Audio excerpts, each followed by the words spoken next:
She rushed her son into the ICU, unaware her billionaire CEO ex was fighting for his life in the same hospital. She thought she was racing to save one life. She didn't know the man who once broke her heart was fighting for his 2 floors up. Have you ever had to stay calm when the person you love can't catch a breath? Huge thanks for getting Mr. Steele Rich Stories past 800 subscribers. Y'all are incredible. If you're new, hit subscribe and join the family. Tonight, a storm, an ambulance, and a mother who must choose presence over panic. Because in 24 hours, an unsent truth will change everything. The rain hit Eden Parker's windshield like spilled nails, each drop hammering against glass already streaked with tears she wouldn't acknowledge. Her knuckles went white against the steering wheel as she took the corner towards St. Pacifica Medical Center, tires screaming their protest against wet asphalt. In the back seat, Silas gasped, not crying, just fighting for air the way 7-year-olds shouldn't have to fight for anything. Almost there, baby. Almost there. Eden's voice stayed steady even as her speedometer climbed past reasonable.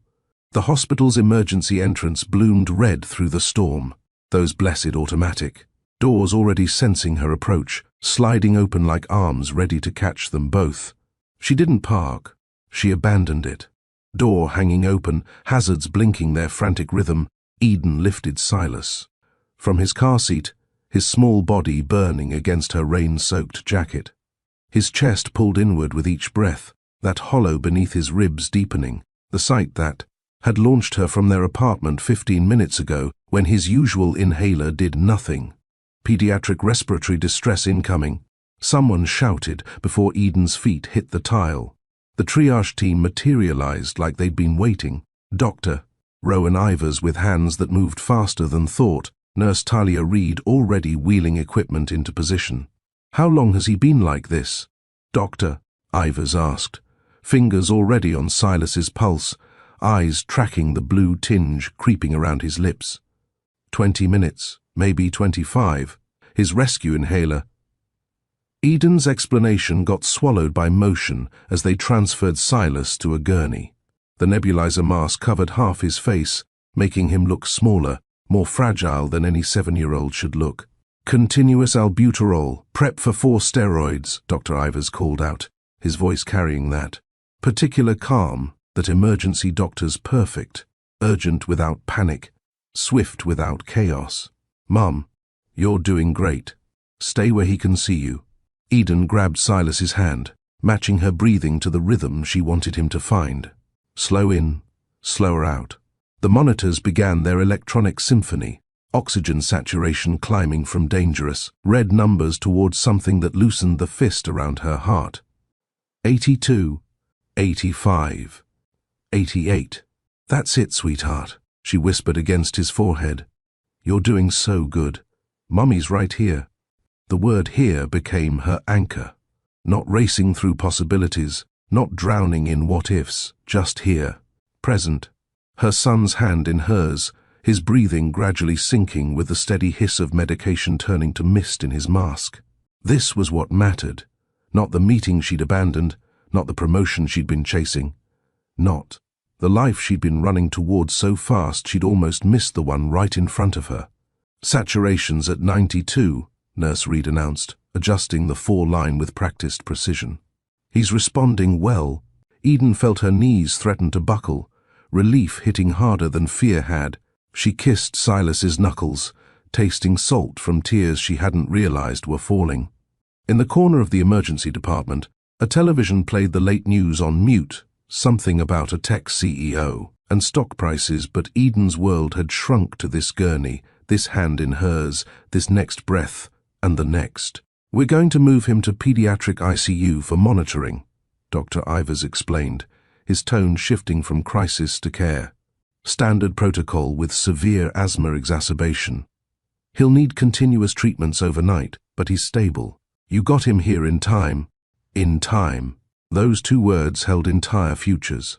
They wheeled Silas through corridors that smelled like disinfectant and determination, past rooms where other battles played out behind closed doors. Eden jogged to keep up, her wet shoes squeaking against linoleum, leaving puddles that janitors would mop without complaint because they understood In hospitals, messes meant someone made it inside. The PICU doors sealed with a soft hush, separating the chaos of emergency from the watchful quiet of intensive care. Eden settled into the chair beside Silas's bed, her hand finding his again beneath the tangle of tubes and wires. His eyes fluttered open, finding her immediately. "Mommy." The word came out muffled by the mask. "Right here, baby. I'm right here." She meant it differently now. Not just physically present, but wholly here. Her phone forgotten in the car, her mind not racing ahead to tomorrow's obligations or backward to tonight's abandoned plans. Just here, counting his breaths, watching color return to his cheeks, being exactly where love demanded she be.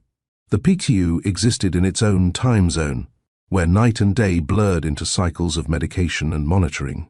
Other parents occupied similar vigils in nearby rooms, a father pacing while speaking quietly into his phone, a grandmother knitting in rhythm with ventilator sounds, a couple holding each other as doctors delivered news in hushed tones.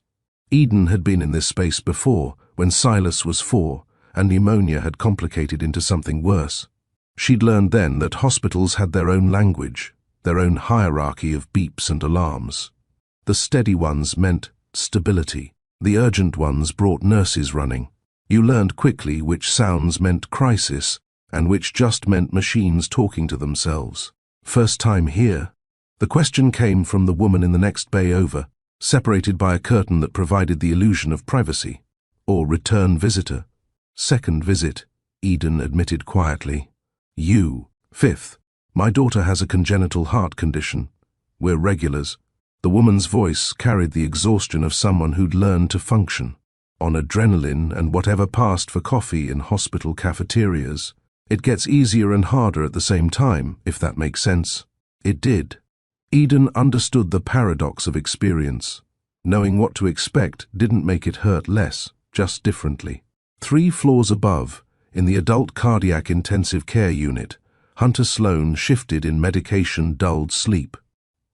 The monitors surrounding his bed sang their own electronic vigil, tracking rhythms that had gone dangerously irregular 4 hours ago when his assistant had found him collapsed in his office, hand pressed against his chest, face the color of ash. The heart attack had been what doctors called significant, the kind that rewrote your future in the space between one heartbeat failing and the next one struggling to come.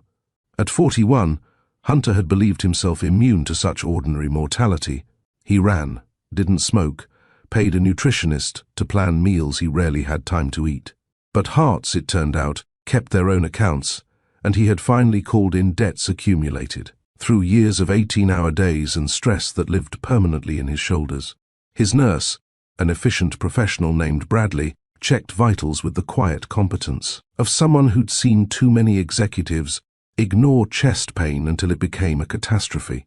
"Mr. Sloan, your blood pressure's holding steady. Try to rest. The cardiologist will round in the morning." Hunter managed a nod, too exhausted to argue that rest felt impossible, when your body had just demonstrated its capacity for betrayal. Through the window, the storm that had brought Eden racing to the emergency entrance. Below was beginning to ease, rain shifting from assault to mere persistence. He'd been thinking about Eden Parker when the pain started, not the crushing kind that followed, but the first sharp reminder that hearts break in more ways than one. 7 years since she'd walked away, since he'd chosen ambition over admission, since he'd let a misunderstanding become silence that calcified into absence. The proposal ring still sat in his office safe, a monument to timing. That couldn't have been worse, and words he'd never gotten to say. A different nurse entered to adjust his 4, check the cardiac monitor, make notes on a tablet with practiced efficiency. Hunter's eyes drifted closed again, medication pulling him under despite his mind's resistance. In that space between waking and sleep, he thought he heard footsteps in the hallway. Quick ones, urgent ones, the sound of someone who'd been running through rain.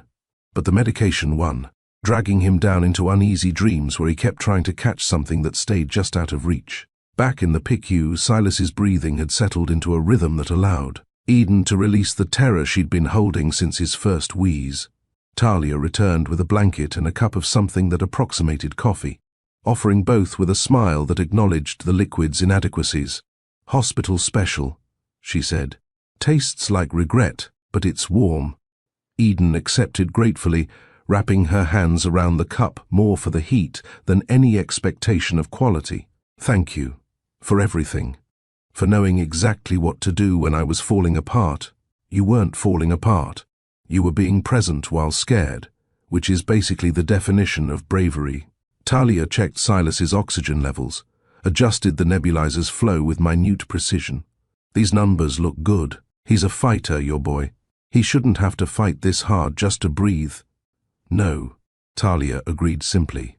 "But he's doing it anyway, and you're here, which matters more than you think. Kids heal faster when they feel safe." After she left, Eden sat in the peculiar silence of the PICU. Not quiet exactly, but filled with purposeful sounds.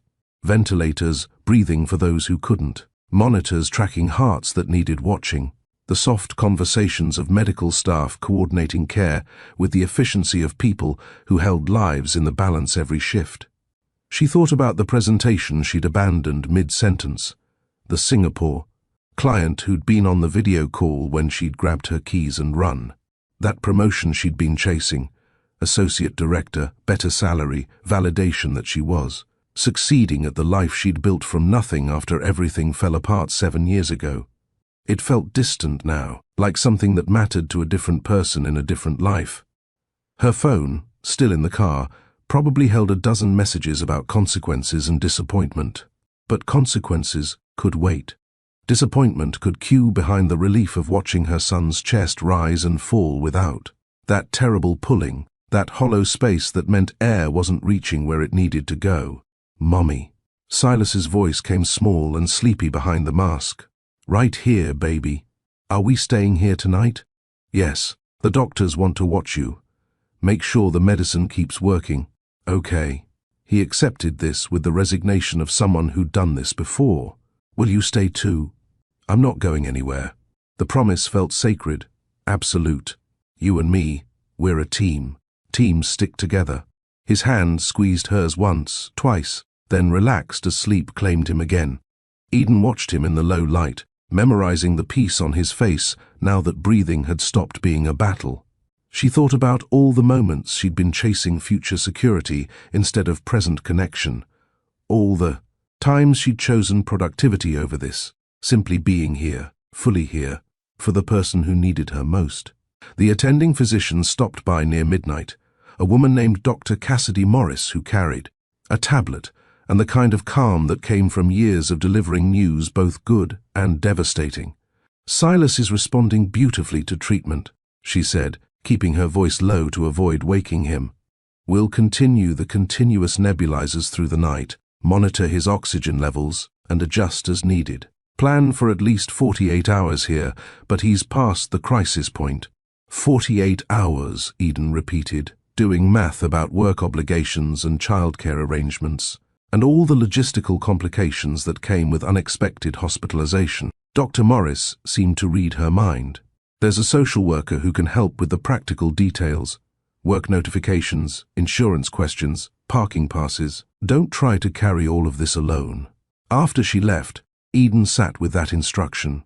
Don't carry it alone. The advice felt foreign, against every instinct she'd developed in 7 years of determined independence. She'd built a life that didn't require anyone's help, didn't depend on anyone who could leave. Safe, controlled, sufficient, and lonely, if she was being honest in this small hour when truth felt easier than daylight allowed.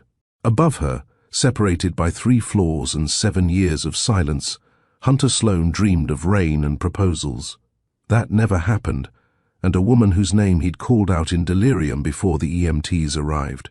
His heart, damaged but determined, beat its steady rhythm while monitors tracked every pulse, every potential for failure or recovery. Neither of them knew yet that they were in the same building, that the storm had brought them to the same place.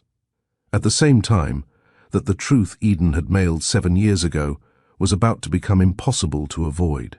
2 patients, 1 hospital, 1 past that wouldn't stay quiet much longer. Parents, what's one mantra that calms your kid when they're scared? Drop it in the comments. Your words might help another parent racing through their own storm tonight. The chair beside Silas's bed had transformed into Eden's entire universe by 3 in the morning. Her jeans, still damp from the storm, clung uncomfortably to her legs. But moving meant letting go of his hand, and that wasn't happening. The PICU hummed with its particular midnight rhythm, ventilators breathing for those who couldn't, monitors tracking heartbeats. The parents counted like prayer beads, nurses moving through pools of low light with the grace of those who guard sleep. Talia Reid appeared with a blanket and a cup of something that might generously be called coffee. "Hospital blend," she said, with a gentle smile that acknowledged the liquid's crimes against taste. "But it's warm, and warm counts for something at this hour." Eden accepted both offerings, the blanket a small mercy against the air conditioning that kept the unit cold enough to discourage whatever germs hadn't already been defeated by industrial-grade sanitizer. The coffee tasted like burnt hope, but Talia was right. Warm counted for something. "First time in PICU?" Talia asked, adjusting Silas's oxygen monitor with movements so gentle they didn't disturb his finally steady sleep. "Second," Eden admitted. "But last time he was 4. I thought we'd outgrown the severe attacks." Asthma likes to remind us who's in charge sometimes. Talia checked the nebulizer's medication level. "But look at those numbers. Oxygen at 96%, respiratory rate normalizing. He's a fighter." Fighter. Eden studied her son's face, peaceful now behind the mask that had become his lifeline. She'd taught him to fight for grades, for goals, for the future she'd mapped out in achievement markers. But tonight, his body had fought a different battle, one that didn't care about his perfect attendance record or his advanced reading level. A soft knock preceded someone new. A woman with kind eyes and a clipboard that somehow looked non-threatening in her hands. "Eden, I'm Kira Morales, a hospital social worker. Mind if I sit?"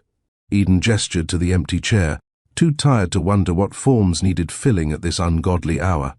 Kira settled in with the ease of someone who'd sat vigil in 100 rooms like this. "I'm here for the practical stuff that hurts your head right now. Insurance authorizations, work notifications if you need them, parking validation that actually works. The things that feel impossible when your whole world is in that bed. The kindness of it, the simple acknowledgement that mundane details still existed and someone else could carry them, nearly undid Eden's composure. I left my phone in the car. My boss, God, I just walked out of a client presentation. At midnight?" Kira's eyebrow lifted slightly. Singapore call, time zones. Eden rubbed her temple where a headache had set up residence. "I'm supposed to be landing their account, supposed to be proving I deserve the promotion they've been dangling for 6 months. Supposed to be right here," Kira finished gently. "Your employer is legally required to provide family medical leave. I can draft the notification if you'd like, and handle the paperwork. Let them worry about Singapore, while you worry about what matters." "What matters?" Eden looked at Silas's hand in hers, so small despite how fast he'd been growing. She'd measured his childhood in milestones and achievements, in preparing him for someday. But someday had almost not come, and all those preparations meant nothing, compared to this, being present for the breaths he took right now. "If I could be the medicine," Eden whispered, not really meaning to speak aloud. "If I could just breathe for him." "You are," Kira said simply. "Every parent who stays, who holds on, who shows up.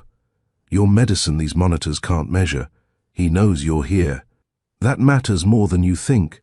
In the waiting room visible through the doorway, a television played its hourly news refresh on mute. Stock tickers scrolled across the bottom, weather predictions, something about a local tech company, and executive health concerns. Eden barely registered it, her attention fixed on Silas's steady breathing, on the rise and fall of his chest that no longer looked like labor. Kira made notes, gathered information with questions that barely felt like questions. Anyone we should call? Family? Friends? Sometimes people want to help, but don't know how. "It's just us," Eden said, the truth of it sitting heavy. "Has been for a while. Not by choice exactly, but by the accumulation of choices. working late instead of accepting dinner invitations, choosing productivity over possibility, building a life so carefully controlled that there wasn't room for the mess of real connection. The same careful control that had made her write a letter 7 years ago, instead of having one conversation. The memory surfaced uninvited, rain like tonight, but summer warm. A rooftop restaurant, a ring hidden in Hunter's jacket pocket that she'd felt when she'd borrowed it against the breeze. Joy rose like champagne bubbles until she'd excused herself to the ladies' room, giddy with the yes she'd practiced in mirrors.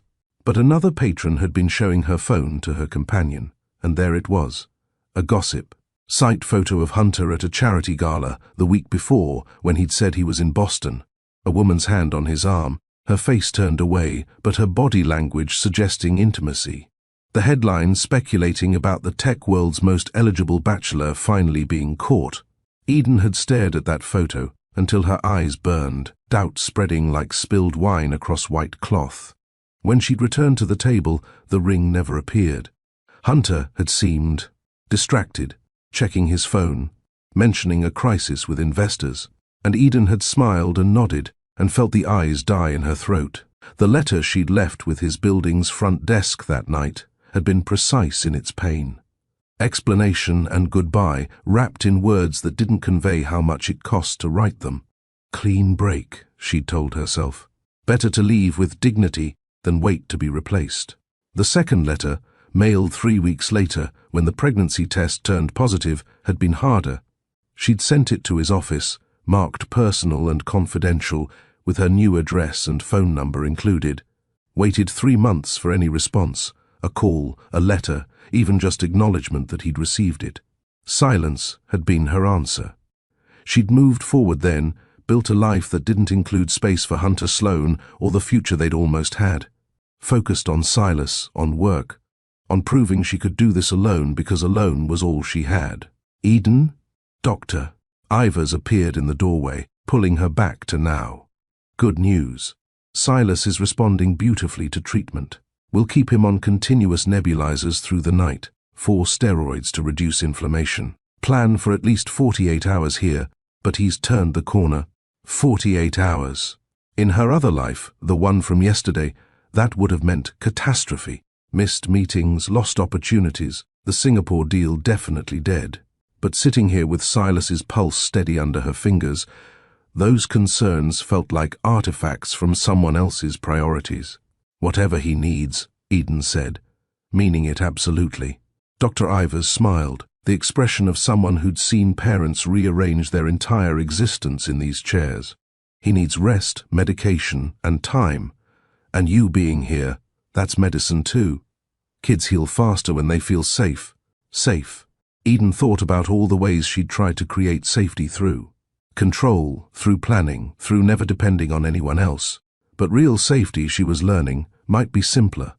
A hand holding yours when breathing gets hard, someone who stays even when machines do the work, love that shows up without conditions or qualifications.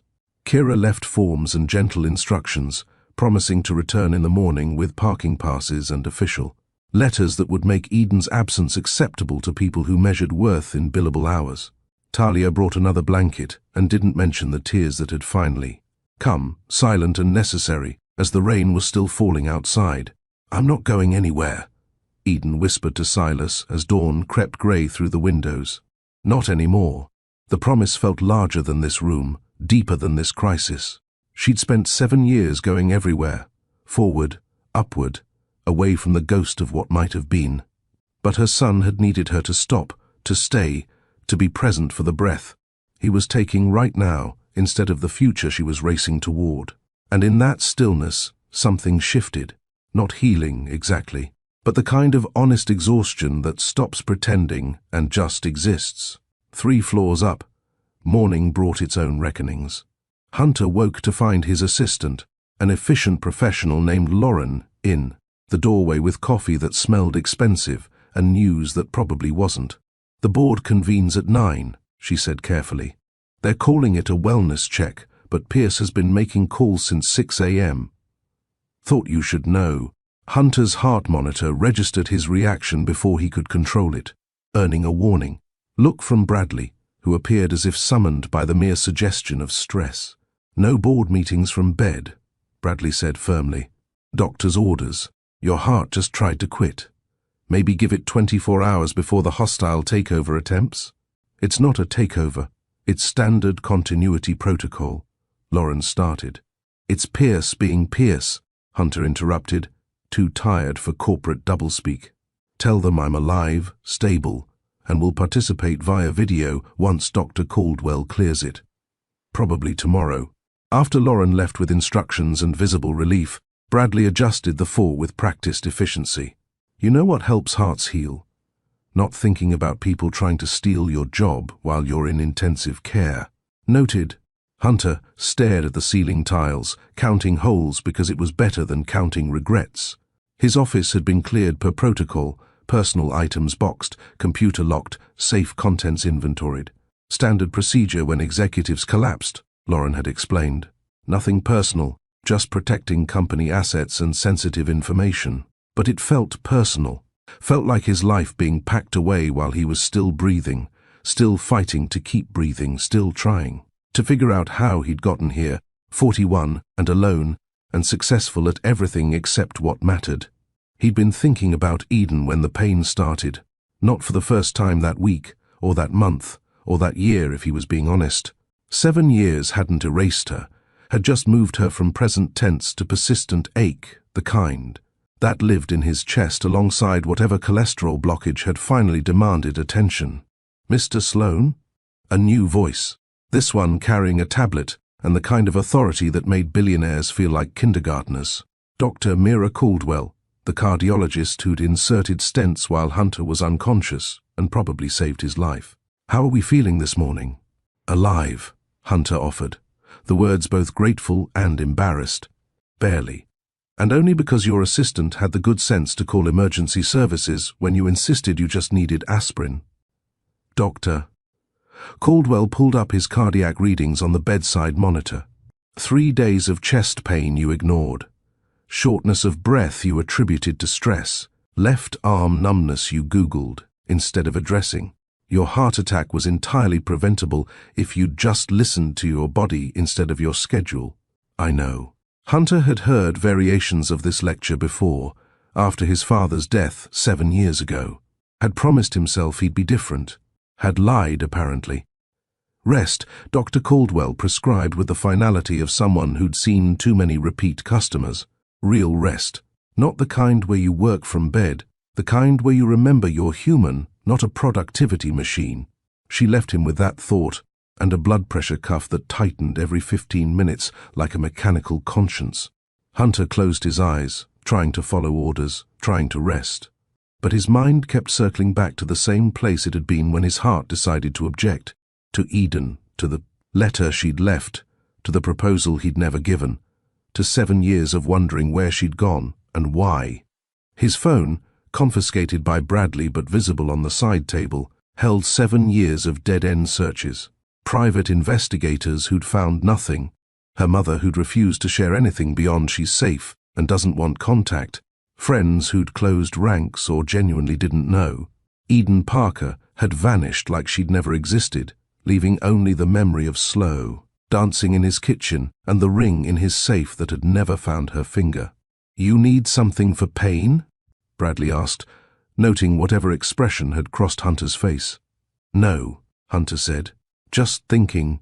"Well, stop. Thinking elevates your heart rate, and your heart has opinions about that." Bradley adjusted the pillow with unexpected gentleness. "Whatever you're chewing on can wait until you're stronger. But some things Hunter was learning didn't wait. Some things lived in your chest until they demanded attention, whether through blocked arteries or blocked words, whether through heart attacks or heartbreak that had never quite healed. Somewhere below him, 3 floors down in the pediatric intensive care unit, Eden Parker was learning the same lesson in a different language. That presence mattered more than performance. That love required showing up, not just succeeding. That sometimes the bravest thing wasn't pushing forward, but being still enough to see what you'd been running from.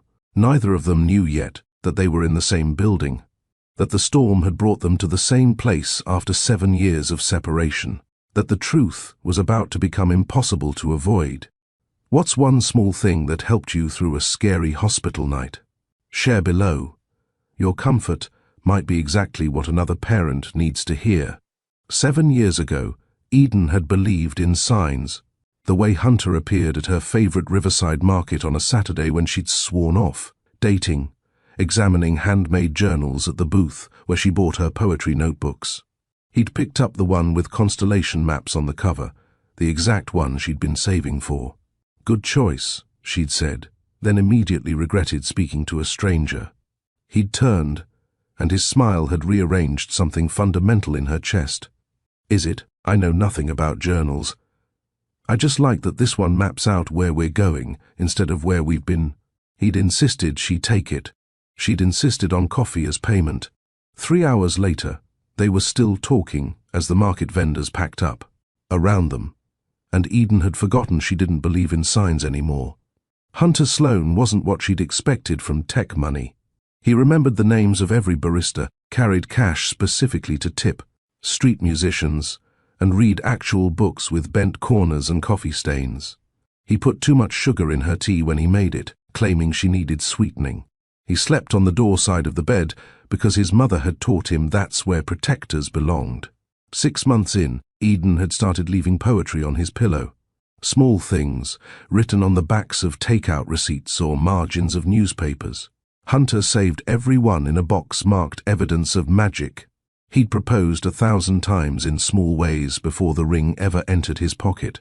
Bringing her father's favorite wine to dinner, learning to braid her niece's hair, showing up at her mother's hospital room with flowers, because Eden had mentioned once that her mom loved purple blooms. The night before everything changed, they'd slow danced in his kitchen. To no music, just the dishwasher's hum and rain against windows. Marry me, he'd whispered into her hair, practicing for what he'd planned to say properly over dinner the next night.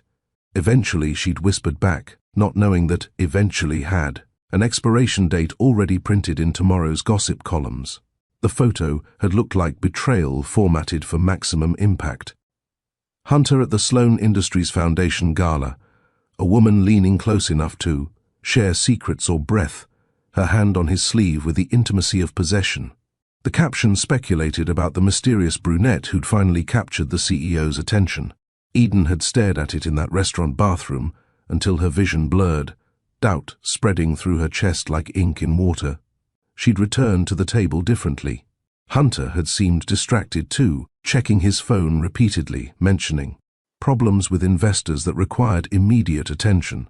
When he walked her home without reaching for the ring she'd felt in his pocket, Eden had known. He'd changed his mind. I was reconsidering. The photo had been a warning she'd almost missed. The letter she'd left that night had been precise in its pain. I saw the photo. I understand if things have changed. We want different things, or maybe you want different people.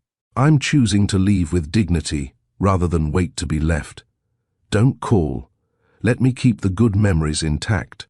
She'd moved within the week. A job transfer she'd been declining suddenly accepted. The pregnancy test turned positive the day she signed her new lease, cosmic timing with a cruel sense of humor. The second letter had been harder to write, mailed to his office with her new address and phone number included. I'm pregnant. I'm scared.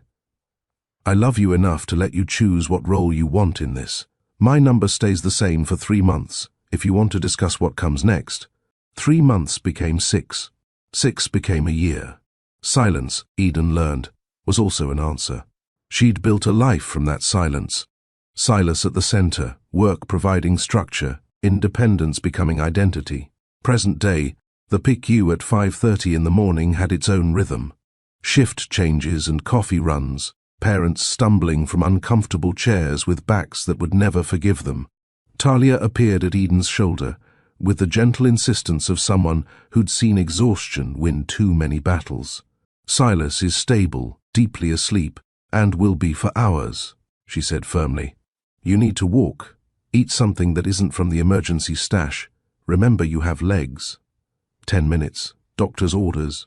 Eden wanted to protest, but her knees cracked when she stood, making the argument for her. She kissed Silas's forehead, promised to return before he noticed, and let her. Body, remember how to move through space that wasn't measured in monitor beeps. The vending machine alcove on the 3rd floor hosted a woman conducting warfare, with B4, which had apparently eaten her dollar and kept the pretzels hostage. She had a way of tilting her head when frustrated that struck Eden as familiar, though she couldn't place why. If you shake it from the left side, sometimes it takes pity, Eden offered. The woman turned, revealing sharp features and eyes that carried both intelligence and current exhaustion. Or I could just admit, the universe doesn't want me to eat hospital pretzels at dawn. She gave the machine one more futile shake. Though the granola bars in C3 sometimes work, they taste like cardboard and regret, but they're reliable. Eden fed the machine $2, pressed C3. The granola bar dropped obediently. Peace offering from one exhausted family member to another. Nova, the woman said, accepting the bar with a tired smile. And thank you. My brother's upstairs doing his best impression of someone who didn't ignore chest pain for 3 days. Apparently running a company doesn't make you immortal. Who knew? The granola bar turned to concrete in Eden's throat. Something about the phrasing, the situation, the floor they were on. Your brother? Hunter Sloan. Maybe you've heard of him. Tends to make headlines when he's not busy having heart attacks in his office. Nova unwrapped her bar, took a bite, made a face. God, these really are punishments. Someone in hospital procurement hates joy. Eden's legs suggested sitting. The floor looked reasonable. But she stayed standing through pure will, the granola bar now a prop in a performance of normal conversation. Will he be okay? Doctors say yes if he actually listens to them. Which, knowing Hunter, means hiring someone to listen for him while he ignores their advice from his hospital bed. Nova's laugh held more worry than humor. 7 years since our dad's heart attack, you'd think he'd have learned something about slowing down. But he just ran harder, like he could outpace mortality with enough productivity. 7 years. The number landed like a stone in still water, ripples spreading through Eden's chest. Hunter's father had died 7 years ago, the week after she'd left, based on that timeline. She'd seen the obituary, had written a sympathy card she'd never sent, afraid any contact would suggest she wanted something or that her leaving had been negotiable. I'm sorry, Eden said, meaning more than Nova could know. About your dad, about your brother, about all of it. Nova studied her with eyes that seemed to see more than Eden wanted visible.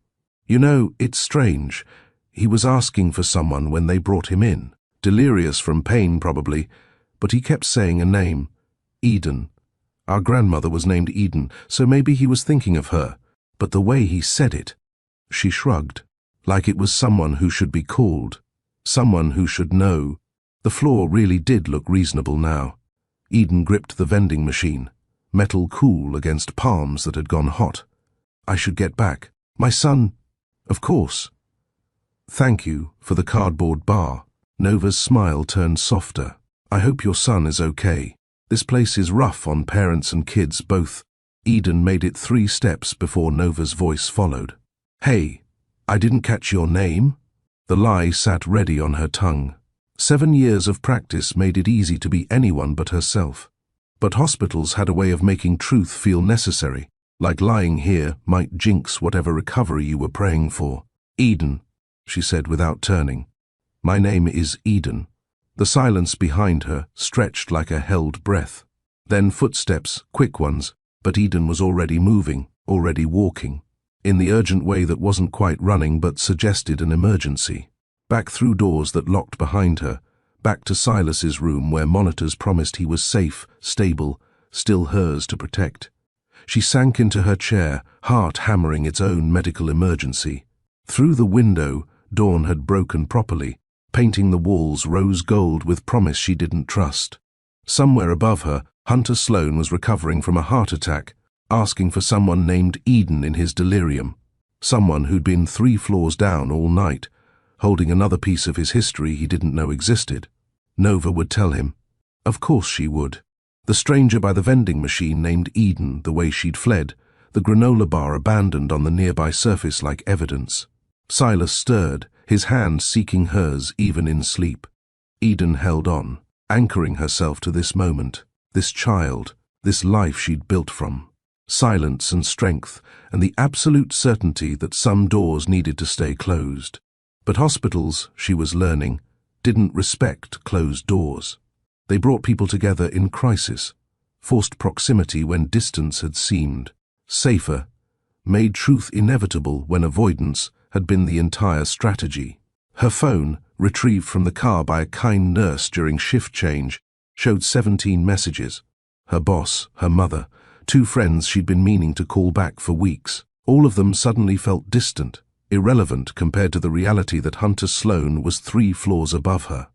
Hunter, who'd looked for her. Nova's casual mention of their father's death 7 years ago had reframed everything. He'd been grieving when she left, had probably been distracted at that dinner because he'd just lost his father, not because he was losing interest in her, and she'd run instead of asking. Had written letters instead of having conversations, had assumed the worst because assuming the worst meant she controlled the ending, controlled the hurt, controlled everything except the truth. Kira appeared with coffee and something wrapped in paper that might be a muffin. "You look like you've seen a ghost." "Maybe I have," Eden said quietly. "Or maybe I just realized I've been running from one for 7 years. Want to talk about it?" Eden looked at Silas, at the peaceful rise and fall of his chest, at the son who'd never met his father because she had been too proud to follow up on an unanswered letter, too scared to try again when silence was her only response. "Hunter Sloan is upstairs," she said, "in cardiac ICU. Had a heart attack a few hours before I brought Silas in." Kira's eyes widened slightly. "Hunter Sloan, as in Sloan Industries? The tech billionaire? As in the man I left 7 years ago? The man I sent a letter to about being pregnant? The man whose father died right after I left, which I didn't know because I was too busy running to look back?" Eden's hands shook around the coffee cup. "The man whose sister I just met by the vending machine, who's probably upstairs right now telling him that someone named Eden is 3 floors down with a 7-year-old son." "Oh," Kira said softly. That's complicated. That's one word for it." Eden laughed, the sound brittle. "I spent 7 years being angry that he never responded to my letter, never once considered that maybe he didn't get it, or that he was dealing with his own crisis. I just assumed silence meant he didn't care. Did you ever try calling him directly?" "Once, 3 months after I sent the letter. Got his assistant, who said he wasn't available and would like to leave a message. I said no." The memory burned. I was so sure he knew and had chosen not to respond. Calling felt like begging for attention he'd already decided not to give. Silas shifted in sleep, the motion drawing both their attention. In the morning light, his features seemed even more clearly his father's. The stubborn chin, the way his eyebrows drew together even while dreaming, the particular shape of his hands. "What are you going to do?" Kira asked gently. "I don't know," Eden admitted. "The smart thing would be to stay down here, focus on Silas, leave when he's discharged, and pretend this never happened. Keep my life separate, safe, uncomplicated. And the honest thing," Eden thought about that. About 7 years of teaching Silas to be brave, to tell the truth even, when it was hard, to face problems instead of running from them. About the irony of building his character on principles she'd abandoned the moment they became personally costly.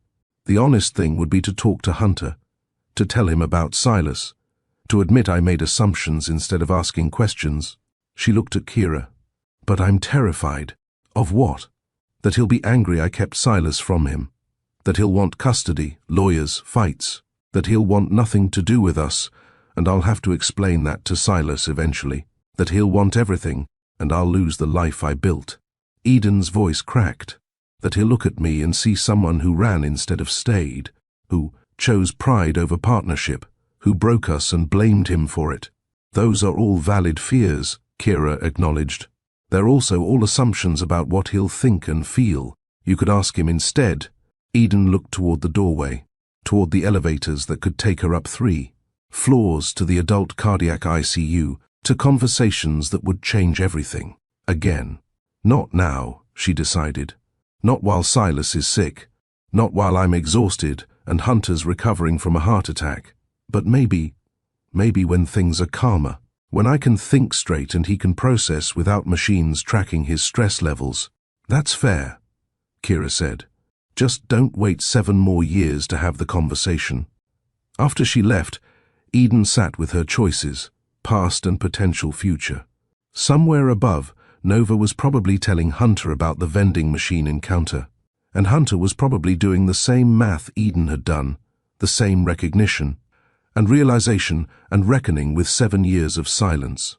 Some storms, Eden thought, don't end when the rain stops. Some storms just wait, gathering strength for the moment when avoiding them becomes impossible. Would you have confronted him back then, or walked away? Drop your thoughts below. The adult ICU operated on different frequencies than pediatrics, less color, more gravity, machines that seemed to judge rather than just monitor. Hunter Sloan had been awake for exactly 17 minutes, and already his nurse was giving him the look. His assistant Lauren perfected years ago, exhausted disappointment mixed with reluctant fondness. Mr. Sloan, when I said you could check your messages, I meant personal ones. Not 17 emails about quarterly projections. Bradley removed the phone with practiced authority. Your heart just attempted an unscheduled exit. Maybe give it 24 hours before the hostile takeover attempts.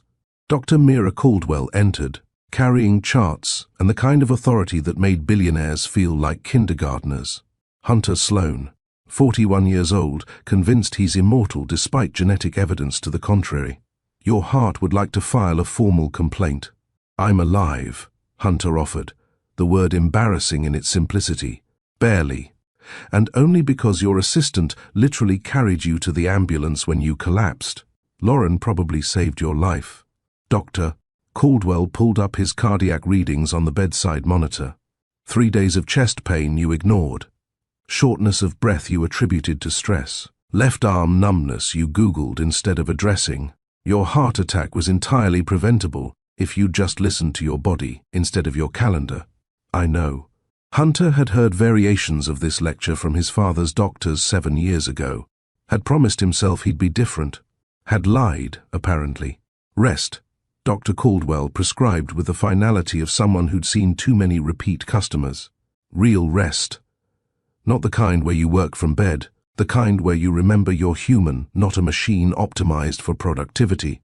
She left him with that thought, and a blood pressure cuff that tightened every 15 minutes like a mechanical conscience. Hunter stared at the ceiling tiles, counting holes, because it was better than counting regrets. Nova arrived with the sunrise, carrying contraband coffee and an expression that suggested she had information he wasn't going to like. You look terrible, she announced. Thanks. Really what every heart patient wants to hear. Would you prefer lies? You're very attractive for someone whose chest tried to implode.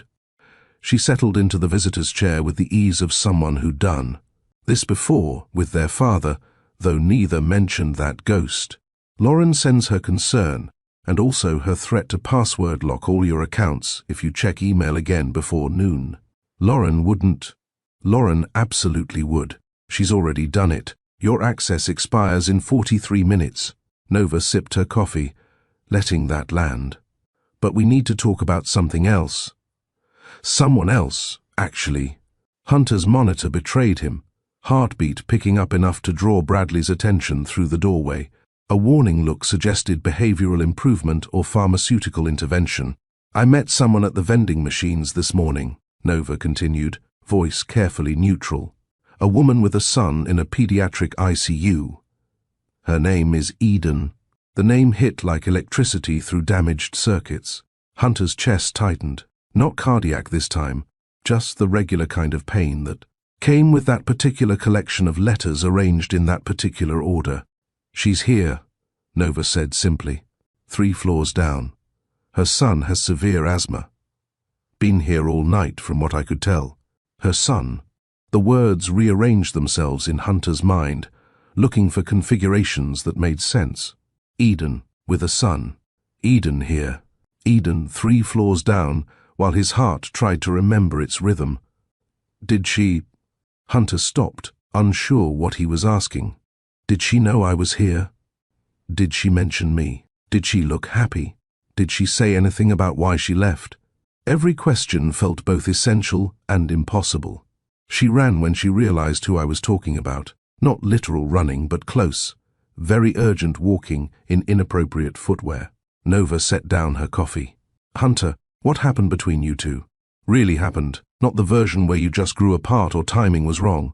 I don't know. The admission cost him. But lying to Nova had never worked. One day we were planning forever. The next day she was gone. Left a letter about seeing some photos, thinking I wanted someone else. I looked for her for months. Years, actually. Hired investigators, called everyone who might know where she went. But she'd vanished completely.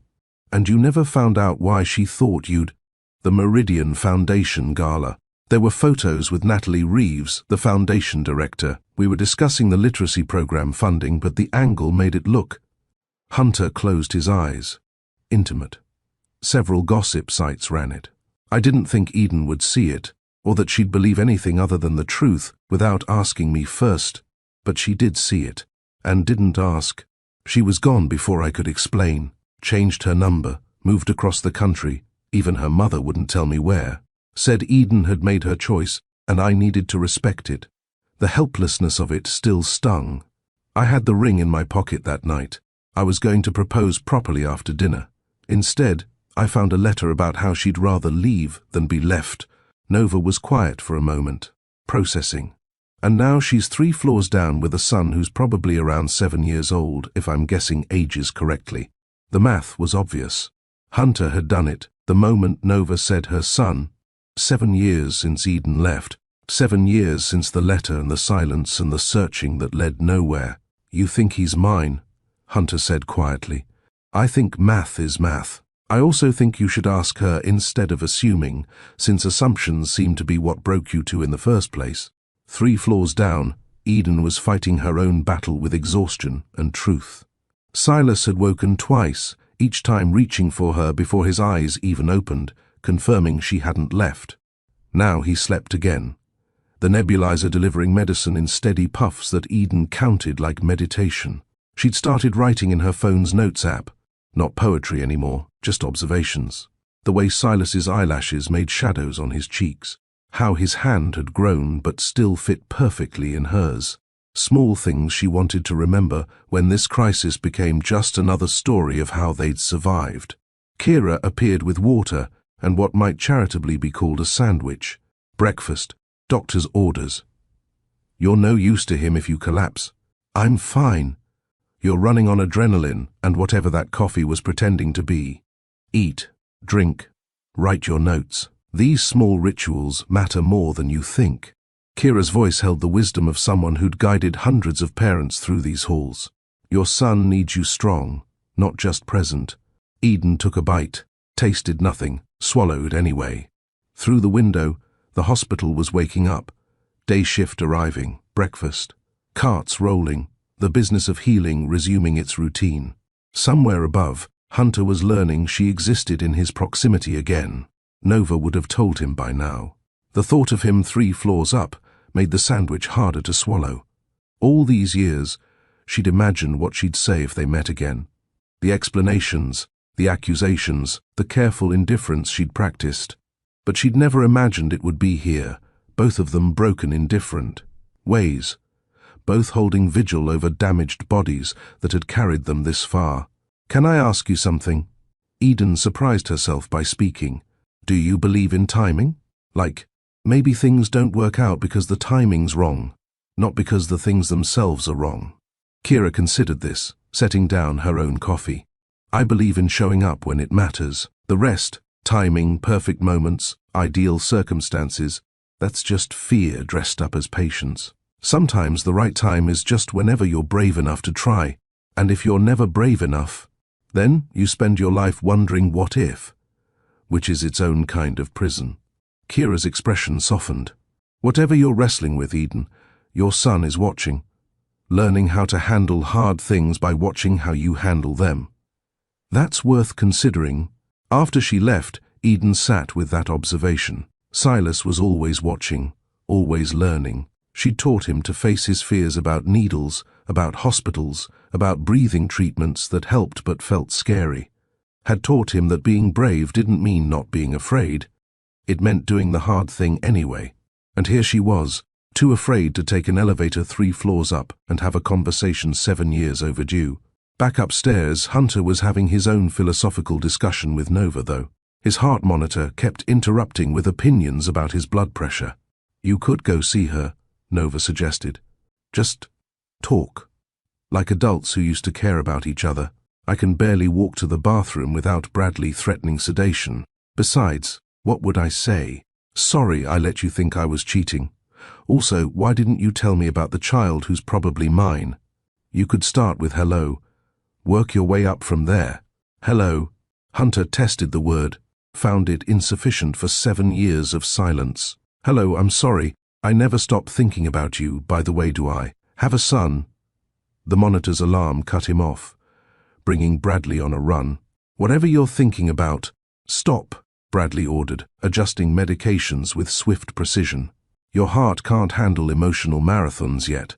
We're still in the walking to the bathroom phase of recovery." But Hunter's heart, he was learning, couldn't handle not handling it either. Eden was 3 floors down. Eden with a son who might be. The math worked, the timing worked, everything worked except the part where she'd never told him. Except she had told him, hadn't she? Nova had mentioned Eden saying something about a letter. The letter Hunter had never received. The one that had probably explained everything if it had ever reached him. "I need to see her," he told Nova, after Bradley left with stronger warnings about rest. "You need to not die first," Nova countered. "She's not going anywhere. Her son needs treatment for at least another day, according to what she mentioned. You have time." Time. Hunter almost laughed. They'd had all the time in the world once, had spent it carelessly, assuming there'd always be more. Now they had hours in a hospital, 2 floors between them, and 7 years of silence that felt both permanent and paper-thin. "Try resting," Nova suggested, standing to leave. "Real rest, like the doctor said." "I don't know how to do that." "I know." She squeezed his shoulder, gentle with his mortality. "Try anyway. Try with your body first, then with your pride. Maybe eventually try with a person." She left him with that impossible prescription. Hunter stared at the ceiling again, counting holes that looked like all the spaces where words should have been. 3 floors down, Eden was holding their son's hand. He was certain now, the math was too perfect for any other truth. If you were Eden or Hunter, what would you do next? Reach out or protect your peace? Drop a comment. And if this story has you locked in, hit like so more people find it. The thought sat heavy in his chest, heavier than cardiac damage, heavier than professional pressures or Pierce's ambitions. He had a son, a 7-year-old son who didn't know him, who'd grown up without him, who existed. 3 floors down while Hunter lay here counting ceiling tiles and regrets. "I don't know what to do with that information," he said to the empty room. Bradley appeared with a portable monitor, wheels squeaking slightly. "Mr. Sloan? Dr. Caldwell wants to try getting you mobile, just to the hall and back, but it's progress." Progress. Hunter sat up slowly, feet finding the floor for the first time since he'd arrived. Everything hurt in ways that suggested his body had opinions about being ignored for 41 years. "Easy does it," Bradley cautioned, steadying him with practiced hands. "We're not running marathons. We're remembering how to stand without the world spinning." Hunter gripped the walker, the indignity of it sharp but necessary, and took his first steps. Through the doorway, he could see the hallway, the nurse's station, the elevators in the distance. 3 floors had never seemed like such an impossible journey. But he'd made impossible journeys before. Built companies from ideas, turned concepts into empires, convinced investors that his vision was worth betting on. Surely he could manage 3 floors and a conversation. "Where to?" Bradley asked, probably already knowing the answer would be back to bed because that was the only approved destination. Hunter looked at the elevator, at the possibility it represented. How long until I can actually go somewhere? Not escape, just visit someone on another floor. Bradley followed his gaze, understanding dawning. Officially, not until tomorrow at earliest, and only if your numbers stay stable. Unofficially, he lowered his voice, Love is good medicine, but only if it doesn't spike your blood pressure into dangerous territory. So maybe start with a phone call instead of an expedition. A phone call. Hunter hadn't considered that option. Hadn't considered that maybe the first move didn't need to be grand or dramatic, just honest and small and brave enough to start. I don't have her number, he admitted. Lost it 7 years ago when she changed it. Then maybe you wait until she's ready to give it to you again. Bradley guided him back toward bed. Sometimes the bravest thing isn't pursuing, it's still enough to be found. Hunter settled back against pillows, exhausted from 30 feet of walking, from the weight of revelations, from 7 years of running toward everything except what mattered. Being still felt foreign, uncomfortable, like wearing someone else's skin. But maybe that was the point. Maybe he'd been wearing the wrong skin for 7 years, the CEO skin, the productivity skin, the armor that kept him moving but never arriving. Maybe it was time to try something different. 3 floors down, Eden was reaching the same conclusion from a different direction. That running had gotten her nowhere except alone. That pride had cost more than it protected. That maybe, just maybe, it was time to stop performing strength and start practicing honesty. Mummy. Silas's voice became soft and sleepy. You look sad. Just thinking, baby. About what? About your father, she wanted to say. About the man 3 floors up who doesn't know you exist.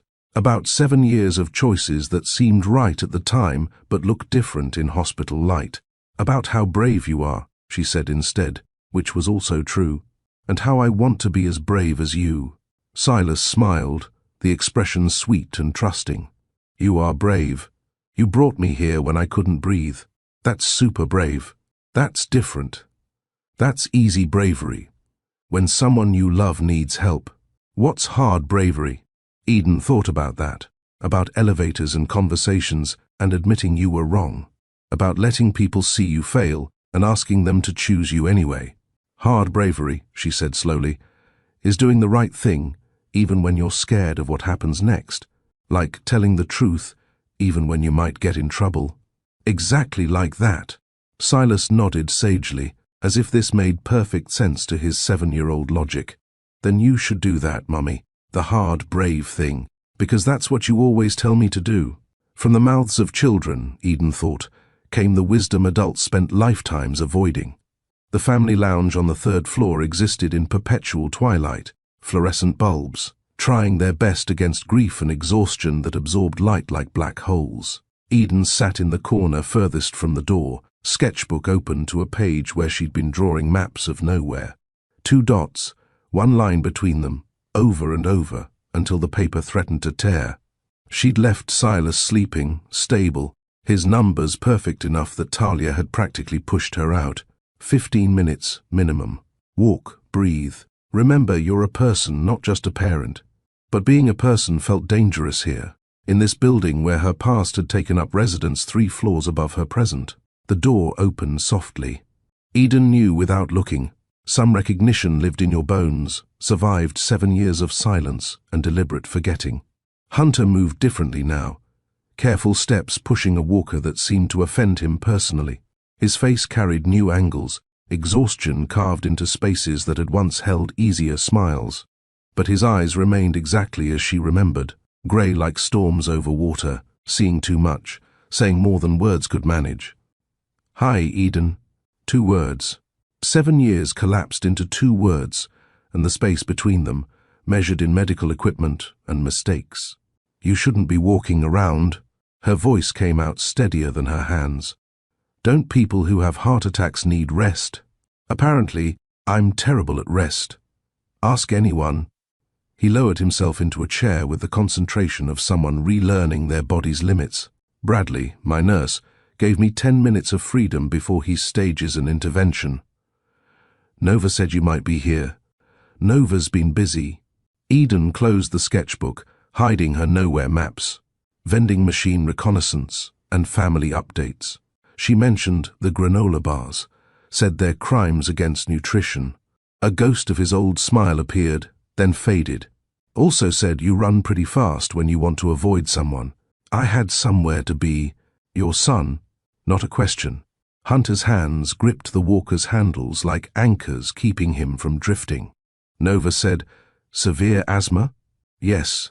Eden watched him process this, watched him do the math she knew he'd been doing since Nova told him. "His name is Silas. He's 7. 7.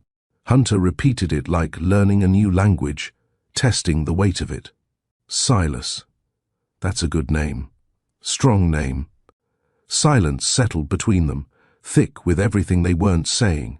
Eden counted her breaths, wondering if he was doing the same, if cardiac patients learned that trick too, or if it was just parents of asthmatics who measured life in inhales and exhales. "I sent a letter," she said finally, the words falling like stones into still water. "After I left. About 6 weeks later, when I found out I was pregnant, I mailed it to your office, marked personal and confidential, put my new address, my phone number, everything you'd need to contact me." Hunter's knuckles went white against the walker's handles. "What letter?" "The one telling you I was pregnant, that I was scared but keeping the baby, that I loved you enough to let you choose what role you wanted, if any." Eden's voice stayed level through practice, through 7 years of telling herself this story until it became smooth as river stones. "I waited 3 months for any response, even just acknowledgement that you'd received it. Eden." His voice cracked on her name like something breaking. "I never got any letter after you left. Just the one you left at my apartment, saying you'd seen the photos, that you were done, that you wanted a clean break." The room tilted slightly, or maybe that was just Eden's world readjusting to new information. "You never got it?" "I would have." Hunter stopped, starting again with visible effort. "I looked for you for 2 years, hired private investigators who found nothing, called your mother so many times she threatened legal action if I didn't stop, called every friend we had in common until they stopped answering. If I'd known about Silas, Eden, I never would have stopped looking. I would have been on the first flight to wherever you were." They sat with this revelation, 2 people discovering that silence hadn't been a choice but circumstance. Somewhere in the space between intention and receipt, a letter had vanished, taking with it 7 years of different possibilities. "The photo," Hunter said carefully, each word chosen with precision. "At the gala. Natalie Reeves. She ran the Foundation's literacy program. We were discussing budget allocations for underserved schools. The photographer caught a moment that looked intimate but wasn't. I should have known you'd see it. Should have called immediately to explain instead of assuming you'd know I'd never." "I should have asked instead of assumed," Eden interrupted. "I was so ready to believe you'd choose someone more polished, someone who fit your world better, who understood the galas and the foundation work and all the parts of your life I was still learning. You were my world." The words came out raw, unplanned. "I had the ring in my pocket that night. I was going to propose after dinner. Spent weeks working with a jeweler to get the design exactly right. Constellation maps inside the band. The ones from that journal I bought you at the market. The speech was memorized. The reservation was made. Everything was ready except the part where I actually said the words." Eden looked at him then, really looked. Saw the ways 7 years had changed them both, him harder around the edges, her softer in places she'd had to be for Silas. They were different people now, strangers who shared history but not present. "What was in the letter?" Hunter asked. "The one I never got. What exactly did it say?" Eden had recited it so many times in her mind that the words came easily. Muscle memory of grief, rehearsed until it became performance. That I was pregnant, that I was scared but certain, that I loved you enough to let you choose your level of involvement without pressure, that my number would stay the same for 3 months if you wanted to discuss what came next. 3 months. Hunter's laugh was bitter and short. "And when I didn't call because I didn't know to call, you thought I'd made my choice. What else was I supposed to think? You had my information." Silence felt like an answer. "My answer would have been on the first flight to wherever you were. My answer would have been whatever you needed. Marriage, support, co-parenting, anything. Everything." He pressed the heels of his hands against his eyes, the gesture so familiar it hurt. "I have a son. A 7-year-old son I've never met because a letter got lost in the mail. Or intercepted," Eden said quietly.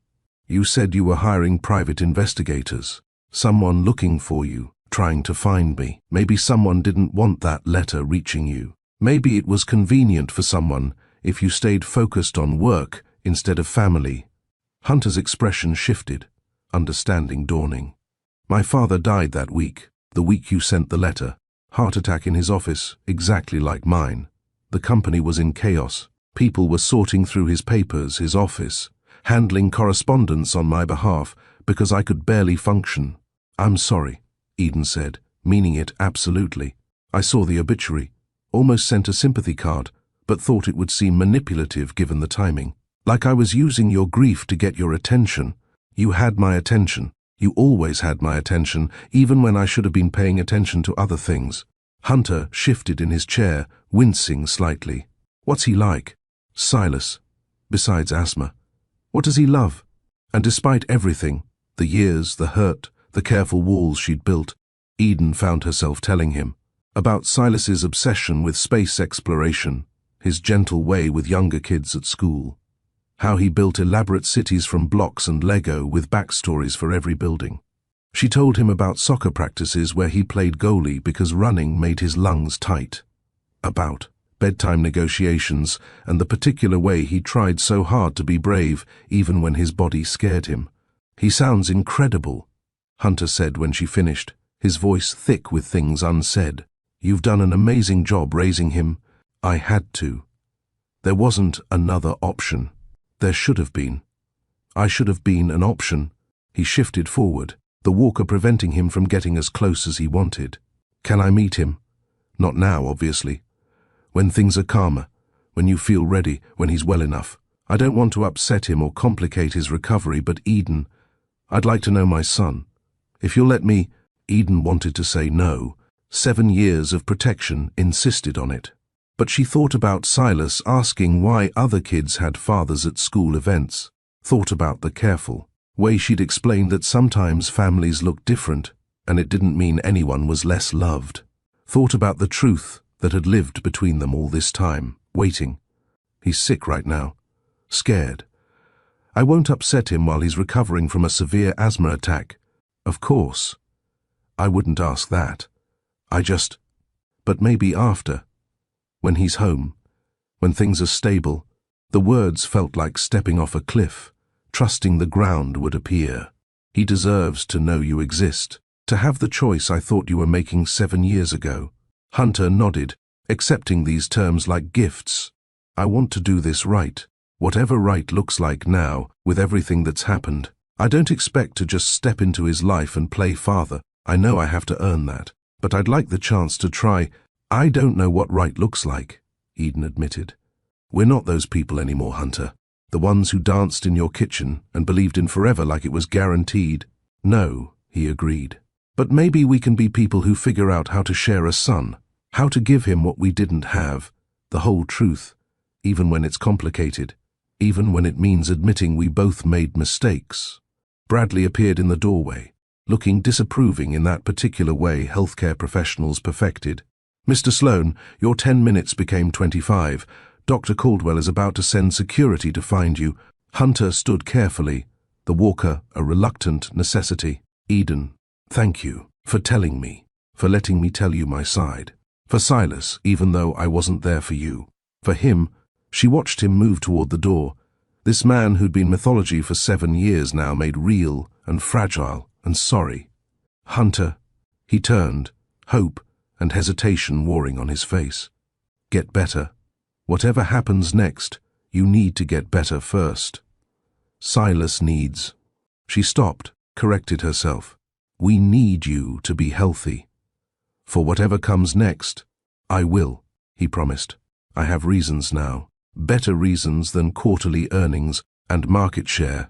After he left, Eden sat in the empty lounge, sketchbook still closed, nowhere maps hidden from view. Everything had shifted in 25 minutes, the story she'd told herself. The anger she'd nursed, the certainty that Hunter had chosen absence. A lost letter. Such a small thing to reshape 7 years of assumptions. She returned to Silas to find him awake, reaching for water with hands. That still looked too small for all the bravery they'd shown. His color was good, breathing easy without the nebulizer for the first time since they'd arrived. "Mummy, you look different," he observed, with the clarity of children who saw things adults tried to hide. "Different how?" "Less scared. More like you look when you figure out a hard project." He accepted the water cup she offered, drinking carefully. "Did you figure something out?" "Maybe," Eden said, settling beside him. "Baby, I need to tell you something important about our family." Silas set down the water, his expression going serious the way it did when he sensed big conversations coming. "Am I in trouble?"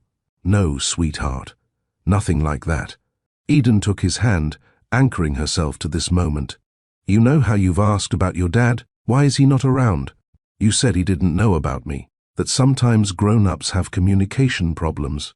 "Right. Well, he's here, in this hospital. He had a health problem too, and he's upstairs getting better." Eden watched Silas process this, his face cycling through confusion and hope and fear. "And he wants to meet you, when you're feeling stronger. If you want to meet him, did you see that twist coming? Be honest. Drop your reaction below." Silas was quiet for a long moment, his breathing staying steady but his hand tightening in hers. "Does he want to be my dad, or just meet me once?" The question broke Eden's heart clean through. "I think he wants to try being your dad, to know you and be part of your life. But we'd have to figure out what that looks like together. You, me, and him. What if I don't like him, or he doesn't like me? Then we figure that out too. But Silas, I think you'll like each other. He's smart like you, ask lots of questions like you, and he's learning to be brave about his health problems, just like you're learning." Silas nodded slowly, accepting this with the gravity of someone making important decisions. "Can I think about it? Meeting him?" "Of course. Take all the time you need. He's not going anywhere. He wants to get to know you however works best for you." "Okay." Silas settled back against his pillows, exhaustion creeping back in. "Mummy, are you scared?" "Terrified," Eden admitted honestly. "But you're doing it anyway. The hard, brave thing." "Yeah, baby. I'm doing it anyway." "Good," Silas said, his eyes drifting closed. "That's what you always tell me to do." Eden sat holding his hand as sleep claimed him again, feeling the weight and possibility of what came next. Upstairs, Hunter was making it back to his room, probably facing similar questions. From Nova, about bravery and choices and whether some risks were worth taking. Two truths now lived in the same building, 3 floors apart, but no longer separated by silence. Tomorrow would bring decisions, complications, probably more tears that weren't entirely happy. But tonight, Eden held her son's hand and let possibility exist without trying to control its shape. Hunter's hospital room had transformed into an impromptu boardroom by Tuesday morning, despite Dr. Caldwell's explicit prohibition against exactly this scenario. Lauren had arrived with laptops and apologies, followed by Pierce Donovan, Sloan Industries. Koo and the man who'd been circling Hunter's position since the ambulance doors closed. "We understand your need for recovery," Pierce said with the kind of smoothness that suggested rehearsal in front of mirrors. "But the board has a fiduciary duty to consider. Leadership continuity in moments of crisis affects shareholder confidence, market stability. I had a heart attack, not a stroke that impaired my cognitive function." Hunter's monitor beeped its disapproval of his blood pressure climbing. "The company can survive 3 days without me micromanaging every decision." Pierce's smile didn't reach his eyes, never had in the 12 years he'd been angling for the top position. "Of course, though the Singapore expansion requires executive signatures by Friday, and the investors are already nervous about your health situation. Perhaps a brief video conference to reassure stakeholders that leadership remains strong?" Nova appeared in the doorway like divine intervention, wearing designer shoes, carrying coffee that smelled expensive and judgment that looked free. "Pierce, how thoughtful of you to visit your hospitalized CEO. I'm sure your concern is purely humanitarian and not at all about the succession plan you've been drafting since Hunter's ambulance arrived. Nova, always a pleasure to see the family taking such an active interest in company affairs." Pierce gathered his briefcase with practiced dignity, retreat disguised as courtesy. Hunter, we'll table this conversation until you're feeling stronger. Lauren has the essential documents when you're ready. After he left, Nova settled into the chair with the territorial confidence of someone who earned her place through years of calling out exactly this kind of corporate maneuvering. He's already drafting press releases about temporary leadership transitions. Thought you should know before you read about your own diminished capacity in the Wall Street Journal. Hunter's chest tightened. Not cardiac this time, just the regular panic of watching vultures circle while you're still breathing. How temporary is temporary in Pierce's version? Permanent if you die, obviously. Semi-permanent if you're incapacitated, which he's defining as unable to maintain the rigorous schedule required for effective leadership. Which basically means if you start working reasonable hours, he'll claim incompetence. She slid her phone across the bedside table, showing an email chain that made Hunter's blood pressure spike enough to earn Bradley's attention from the hallway. Deep breaths, Mr. Sloan. Bradley called without entering. Whatever that phone says can't be worth another cardiac event. Nova tucked the phone away. He's right. Pierce can wait. More importantly, someone named Eden called the main hospital line, asking about visitor policies for cardiac ICU. The receptionist wouldn't give out your room number because of privacy regulations, so I'm playing messenger service. Hunter's heart monitor registered his reaction before he could control it, betraying him in beeps and climbing numbers. What did she say? That Silas is doing better, that she told him about you, that maybe, if you're feeling up to it and the doctors approve, you could visit this afternoon. Nova watched him carefully, reading reactions he couldn't hide. Are you feeling up to meeting your 7-year-old son for the first time while hooked to machines that announce your every emotional spike? I don't know. Honest answer, the only one he had. How do you do that? Meet your son when you've missed 7 years of his life, when every breath you take gets monitored and judged by electronics? Carefully, Nova suggested, and maybe with less focus on performance.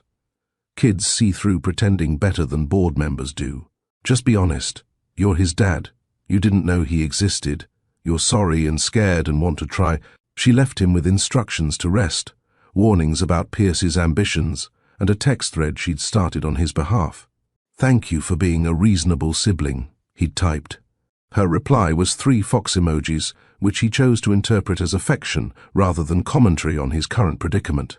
3 floors down, Eden was building different kinds of boundaries with words that felt inadequate for the task. Silas sat propped against pillows, oxygen levels stable but energy depleted in that particular way that scared her, like he'd used up reserves that took weeks to refill. Can we go to the playroom today? He asked for the 4th time that morning, hope persisting despite previous denials. Tomorrow, maybe. Today we rest and let the medicine work. Eden kept her voice light, hiding the fear that lived permanently in her throat now. One setback, one overlooked symptom, and they'd be back at the crisis point where breathing was battle instead of background. Kira appeared with paperwork and the particular brand of wisdom that came from guiding hundreds of families through medical crises. He's doing great, you know. Kids bounce back faster than we think they will. Until they don't. Eden hated the bitterness in her voice, but couldn't quite swallow it back. Sorry, I'm just tired of being scared every time he takes a deep breath, which is completely normal. Also exhausting. Kira sat, clipboard temporarily forgotten. Can I share something? The parents who do best in situations like this aren't the ones who never feel afraid. They're the ones who ask for help when they need it, who admit when they're drowning, who let other people hold some of the weight.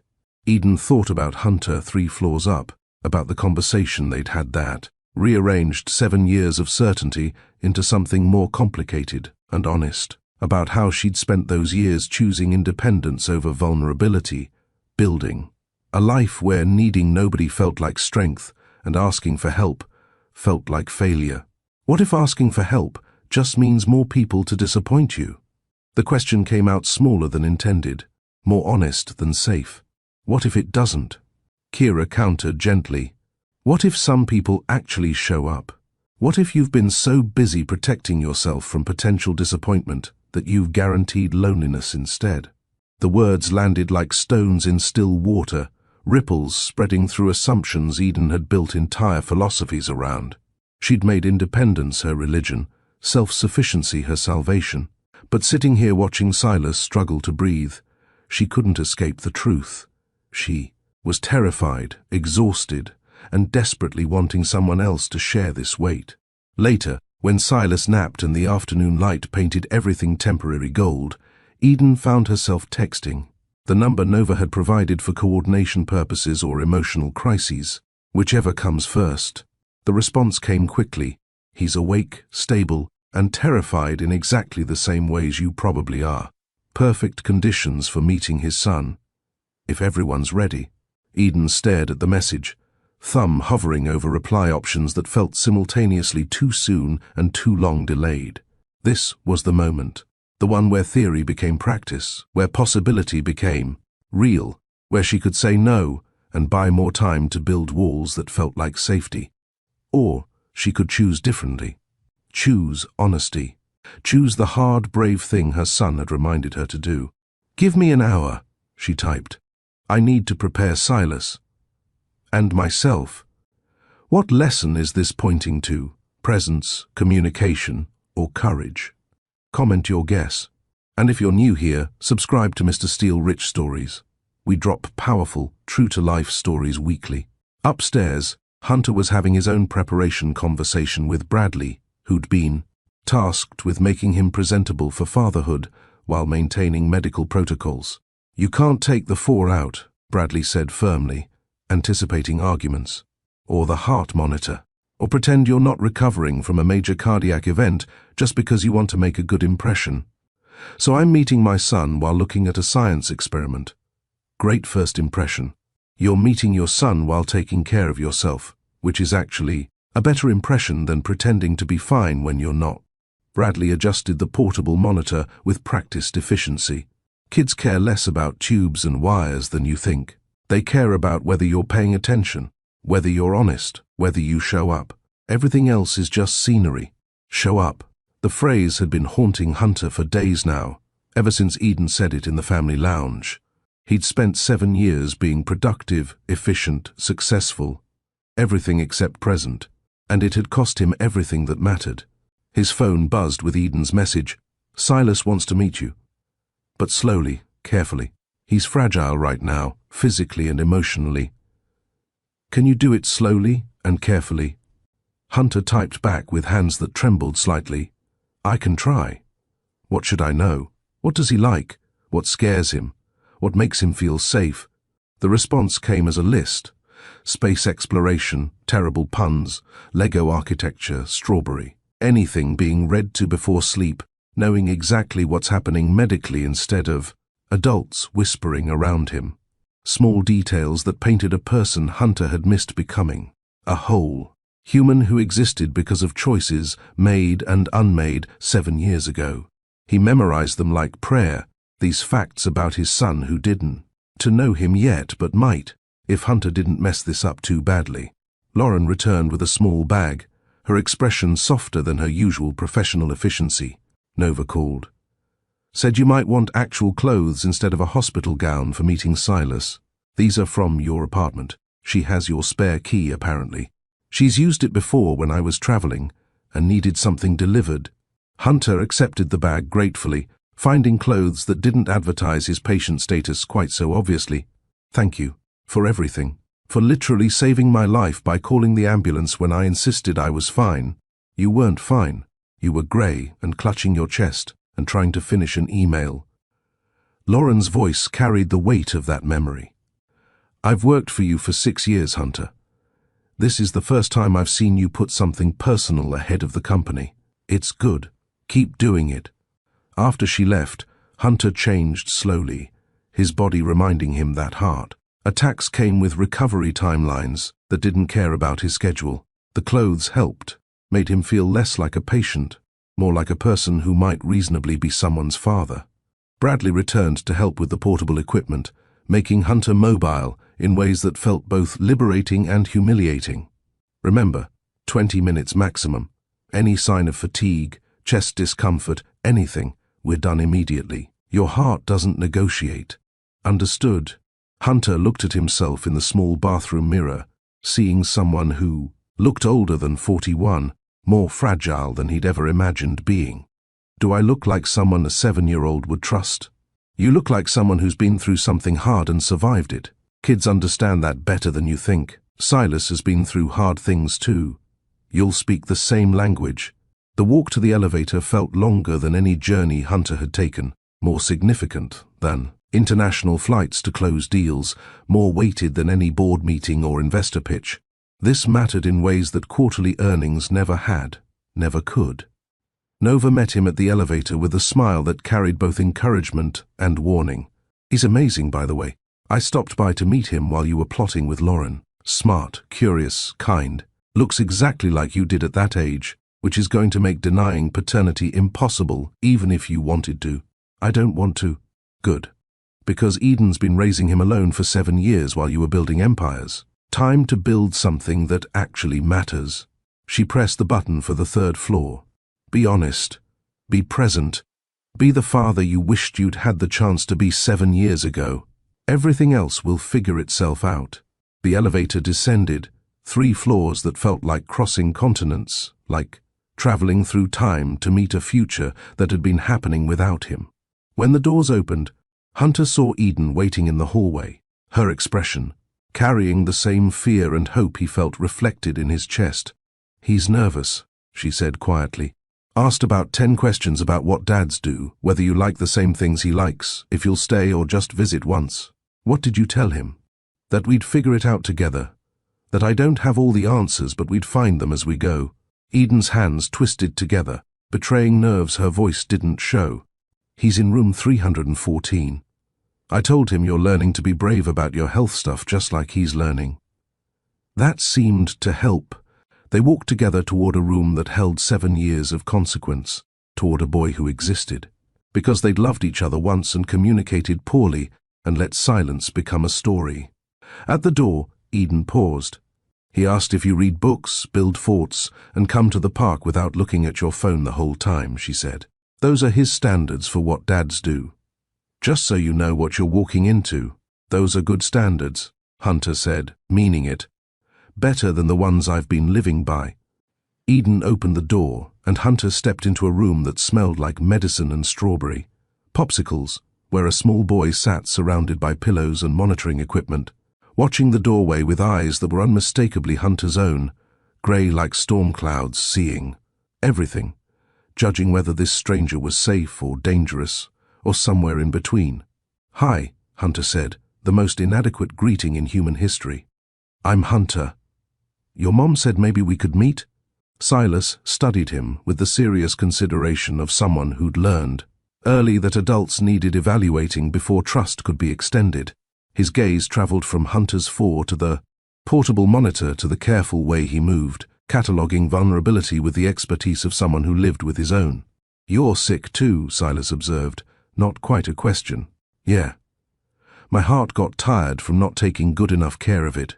Hunter moved slowly to the chair Eden had positioned beside the bed, lowering himself with careful dignity. But it's getting better, kind of like your lungs. My lungs have asthma. What does your heart have? The question was so direct, so innocent in its curiosity, that Hunter almost laughed. Blockages that made it hard to pump blood. And regret, which isn't a medical condition but probably should be. The doctors fix the blockages. I'm working on the regret. Silas nodded like this made perfect sense. Mom says regret is when you wish you'd made different choices. Do you have a lot of those? More than I can count, Hunter admitted. But the biggest one is not knowing you existed until 2 days ago. That's the regret I wish I could fix most. Mom said you didn't get her letter. Sometimes important things get lost. Yeah, important things definitely got lost. But I'm here now, and I'd like to know you. If you want to know me, Hunter's voice cracked slightly, betraying emotions he couldn't quite control. I know I can't be your dad just because we share DNA. I know I have to earn that. But I'd like the chance to try. Silas was quiet for a long moment, his breathing staying steady but his small hands gripping the blanket with visible tension. Finally, do you like space? I do. especially the way stars are actually looking backward in time, because light takes so long to reach us. That's my favorite part too. Silas's face lit up with the kind of joy that transformed features into pure delight.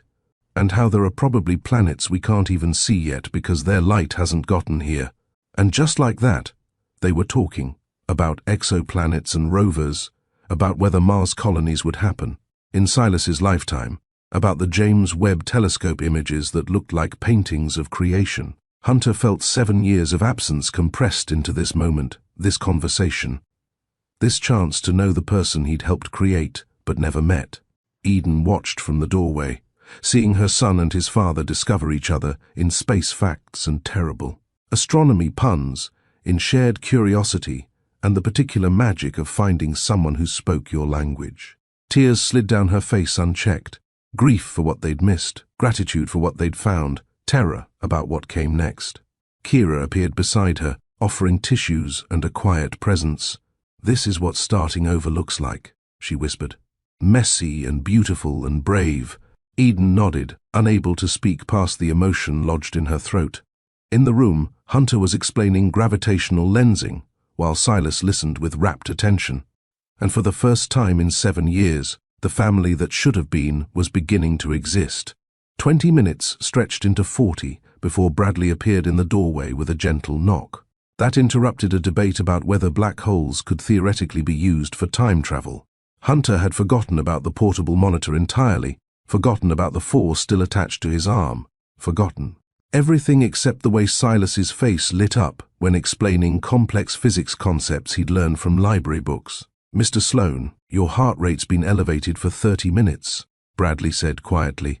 "Not dangerously, but consistently. We should probably wrap up for today." Silas's expression fell so completely that Hunter felt it like a physical blow. "Already? I'm sorry, buddy. My heart needs rest after it works hard, kind of like how your lungs need rest after an asthma attack." Hunter looked at Bradley with something close to pleading. "But maybe I could come back tomorrow, if that's okay with your mom?" Eden stepped forward from her position by the door, wiping at eyes that had been leaking quietly for the past half hour. "If you're feeling up to it, and the doctors approve, I think Silas would like that." "I would," Silas confirmed, then hesitated. "Can I ask you something first?" "Anything," Hunter promised. "Are you my dad? Like, really officially?" The question came out small but determined, the voice of someone who needed truth more than comfort. "Mom said you are, but I wanted to hear you say it." The room went silent, except for the quiet hum of medical equipment and the sound of Hunter's heart monitor registering the spike of emotion that question caused. He looked at Eden, who nodded slightly, giving permission for honesty she'd already granted. "Yes," Hunter said, his voice rough with tears he wasn't quite managing to contain. "I'm your dad, your father. I didn't know about you until 2 days ago. Your mom sent me a letter 7 years ago that I never received.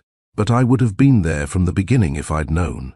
I would have been at the hospital when you were born, at every doctor's appointment, every birthday, every time you were scared or sick or needed someone." "Why didn't you get the letter?" Silas asked, needing the logic to make sense. "We don't know exactly.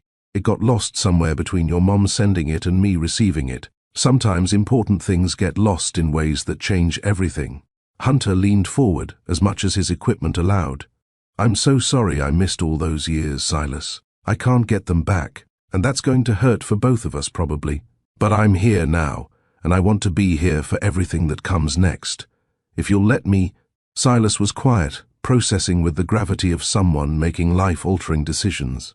Tears started sliding down his cheeks, small, brave, honest expressions of feelings too big for 7-year-old containers. "Don't cry, sweetheart," Eden said softly, moving to sit on the bed beside him. "I'm not sad crying," Silas managed through the tears. "I'm confused and crying, and happy crying, and scared crying all mixed together. That's a lot of different cryings," Hunter said gently. "Want to tell me what each one's about?" Silas wiped his eyes with the back of his hand, the gesture so achingly young that Hunter's chest cracked wider. "Happy because I always wanted a dad.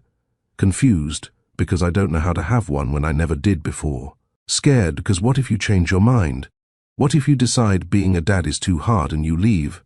The fear in that question, the evidence of what Eden had navigated alone, the questions she'd answered, the reassurances she'd provided while managing her own abandonment, hit Hunter like a second cardiac event. "I won't change my mind," he said with all the certainty he could muster. "Being your dad isn't something I'm trying out. It's who I am now that I know you exist. And yeah, I'll probably mess up sometimes because I've never been anyone's father before. But I won't leave. I won't decide you're too hard or not worth the effort. You're worth everything, Silas." Do dads read books? Silas asked each question a test of standards set by 7 years of absence. Every night, not just sometimes. "Yes," Hunter promised. "Every night you want, whatever books you choose. Do they build forts?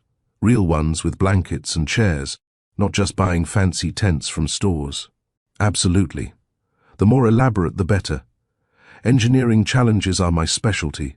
Do they come to the park and play, not just sit on benches looking at their phones?" This question landed heavier than the others, carrying the weight of what Silas had observed. In other families, what he'd wondered about, in the abstract father he'd imagined, Hunter thought about 7 years of phone addiction, of checking emails, during dinners, of being physically present, but mentally elsewhere. "Yes," he said, meaning it as a vow. "Especially that. Being there, really there, not just my body while my mind is in a meeting. I've been learning that being present is more important than being productive. You're already teaching me that, and I haven't even known you for an hour." Silas took a shaky breath, then another steadier one, the kind Eden had taught him to take when emotions threatened to overwhelm his lungs. "Okay, we can try then, being a dad and son. Even though neither of us knows how. We'll figure it out together," Hunter said, echoing Eden's earlier words. "Make mistakes, apologize, try again. That's how families work, I think." Bradley cleared his throat gently. "Mr. Sloan, really. Your numbers are climbing." "Okay." Hunter stood reluctantly, every fiber wanting to stay in this room, where his son existed in 3 dimensions instead of imagination. But Bradley was right. His chest felt tight in ways that suggested his heart had opinions about this much emotion so soon after nearly quitting entirely. He moved toward the door, then stopped, turning back to Silas. "Thank you for giving me a chance, for being brave enough to meet me even though you were scared. That takes real courage." "Mom says courage is doing the hard thing even when you're scared," Silas said. "She's been doing that a lot lately." Hunter looked at Eden, really looked at her for the first time since entering the room, saw the exhaustion around her eyes, the fear she'd been managing alone, the strength it had taken to let him into this room, into their lives, into the careful structure she'd built from abandonment and determination. "Your mom is the bravest person I know," he said quietly. "She's been doing the hard thing for 7 years, while I didn't even know I should be helping." After Hunter left, escorted by Bradley with warnings about rest and limits, Eden sat with Silas in the kind of silence that felt like processing rather than absence of words. "Do you like him?" Silas asked finally. "I used to love him," Eden said honestly, "before things got complicated, before the misunderstandings and the letters that didn't arrive. Now I don't know what I feel except that he seems sincere about wanting to know you." "He knew about gravitational lensing," Silas said, as if this settled important questions about character, "and he promised to build forts. Real ones." "Those are good signs," Eden agreed, smoothing his hair back from his forehead. "But we take this slow, okay? Let everyone get healthy first. Then we figure out what having a dad in your life looks like." "Okay." Silas yawned, the emotional weight of the meeting catching up with his already depleted reserves. "Mommy." "Yeah, baby? I'm glad you did the hard, brave thing, even though it was scary." Eden kissed his forehead, tasting salt from tears she hadn't realized were still falling. "Me too, sweetheart. Me too." Upstairs, Hunter made it back to his room before his legs gave out, before the adrenaline that had sustained him through meeting his son evaporated and left only the reality of a body still healing from crisis. Bradley helped him back into bed with the efficiency of someone who'd seen this exact scenario play out before. "How was it?" Bradley asked, adjusting the monitors that Hunter had temporarily escaped. Terrifying, perfect, heartbreaking, everything. Hunter stared at the ceiling, seeing Silas's face instead of tiles. "I have a son, Bradley. A real, actual son who likes space and bad puns, and needs someone to build forts with." "You do," Bradley confirmed. "And based on your cardiac readings, you also have a heart that needs rest before you try to be super dad. So we're having a quiet time now. No visitors, no phone calls, just you and your healing organ having a conversation about limits." Nova appeared in the doorway despite Bradley's clear preference for solitude. "5 minutes," she promised. "I just need 5 minutes to see if my brother survived meeting his son." Bradley sighed but stepped into the hallway, muttering about families and boundaries and why nobody listened to medical professionals. Well, Nova demanded the moment they were alone. "How did it go?" He asked if dads build forts and play at the park without looking at their phones. Hunter's voice cracked. "Those are his standards. Those are the things that matter to a 7-year-old who's never had a father. Not money or success or any of the things I've been chasing. Just presence and attention and showing up. Can you do that? Show up consistently, not just in the exciting beginning, but in the boring middle and the hard parts." "I have to," Hunter said simply. "Because the alternative is being the kind of man who meets his son and then goes back to being too busy. And I can't be that person. Not anymore. Not when I know what I almost missed." Nova studied him with eyes that had known him his entire life, that had watched him build companies and neglect relationships, that had loved him through every version of himself he'd tried on. "You're different," she observed. "Something changed." "I almost died," Hunter pointed out. "That changes people." "No. This is different from almost dying. This is choosing differently." Nova's expression softened into something like pride.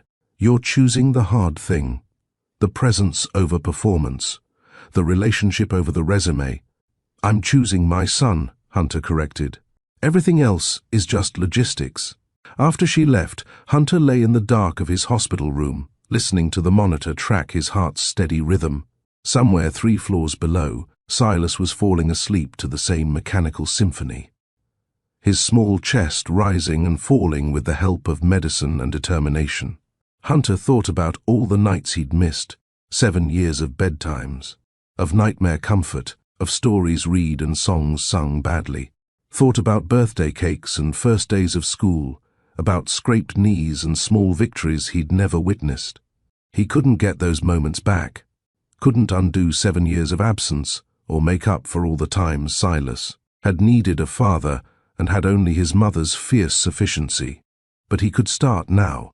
Could show up tomorrow and the day after, could build a relationship from honest pieces instead of perfect ones, could be the father Silas deserved, even if he had no idea how to do it yet.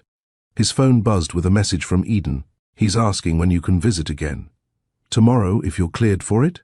Hunter typed back with hands that still trembled slightly. "Tomorrow. And every day after that he'll have me, for as long as he wants." The response came quickly. "That might be a very long time. He's already planning the fort he wants to build with you." "Good," Hunter wrote. "I've got time now. All the time that matters." He set the phone aside and closed his eyes, letting medication and exhaustion pull him toward sleep. Tomorrow he'd wake up to board pressures and Pierce's ambitions and all the complications of a life that suddenly had priorities he'd never planned for. But tonight, he was someone's father, someone's dad. And that mattered more than anything else ever had. In room 314, 3 floors down, Silas fell asleep holding a small book about foxes learning to be brave, dreaming about stars and forts and the dad who'd promised to show up. Eden sat beside him in the chair that had become her home, watching her son breathe easy for the first time in days. Outside, the city continued its relentless pace. But inside these walls, 2 families were becoming one, slowly, carefully, bravely, built not on perfect circumstances but on honest choices, not on what should have been, but on what could be starting now. Talia stopped by during late rounds, saw mother and son sleeping peacefully, and smiled before closing the door quietly. Some healings, she knew, happened beyond what medicine could measure. This was one of those. Discharge day arrived with the particular chaos of hospital exits, paperwork multiplying like anxious rabbits, nurses delivering final instructions with the gravity of sacred texts, and Silas wearing a fox-themed shirt that Nova had somehow procured overnight along with balloons, declaring brave kid that bobbed against the ceiling like small celebrations of survival. The orderly who'd wheeled Hunter through countless cardiac tests appeared with theatrical flair at Hunter's door 2 floors up. "Mr. Sloan, your chariot awaits. Try not to have any more cardiac events on my watch. The paperwork is unreasonable." Hunter laughed, the sound coming easier now after 4 days of forced rest and honest conversations. "I'll do my best, Davis. See that you do." Davis's grin softened as he helped Hunter into the wheelchair hospital protocol demanded. "Really though, take care of yourself. I heard you've got a kid now. Kids need their dad's vertical and breathing." "Working on it," Hunter promised, meaning it more than he'd meant any corporate pledge. 3 floors down, Talia wrapped Silas in a hug that felt like benediction and promise combined. "You remember everything we talked about? Inhaler locations, warning signs, when to call the doctor immediately. Every bag, every room, always accessible," Silas recited with the precision of someone who'd learned these lessons the hard way. "And if I feel tight or wheezy or too tired to play, I tell Mom right away." Not being brave about breathing because breathing isn't optional. Perfect student. Talia handed Eden a folder thick with instructions, prescriptions, and follow-up appointments. "You've got this. And we're here if you need us. Call any time, even if it's just to ask if something's normal. That's what we're here for." Eden accepted the folder with hands that trembled slightly, not from fear this time, but from the weight of responsibility she was carrying back into the world. 4 days ago, she raced through the rain with a son who couldn't breathe. Now she was walking out with discharge papers and a future that looked nothing like the one she'd imagined. The drive home happened in Hunter's rental, a sensible sedan instead of the luxury car he'd arrived in, chosen specifically for car seat compatibility and trunk space for medical equipment.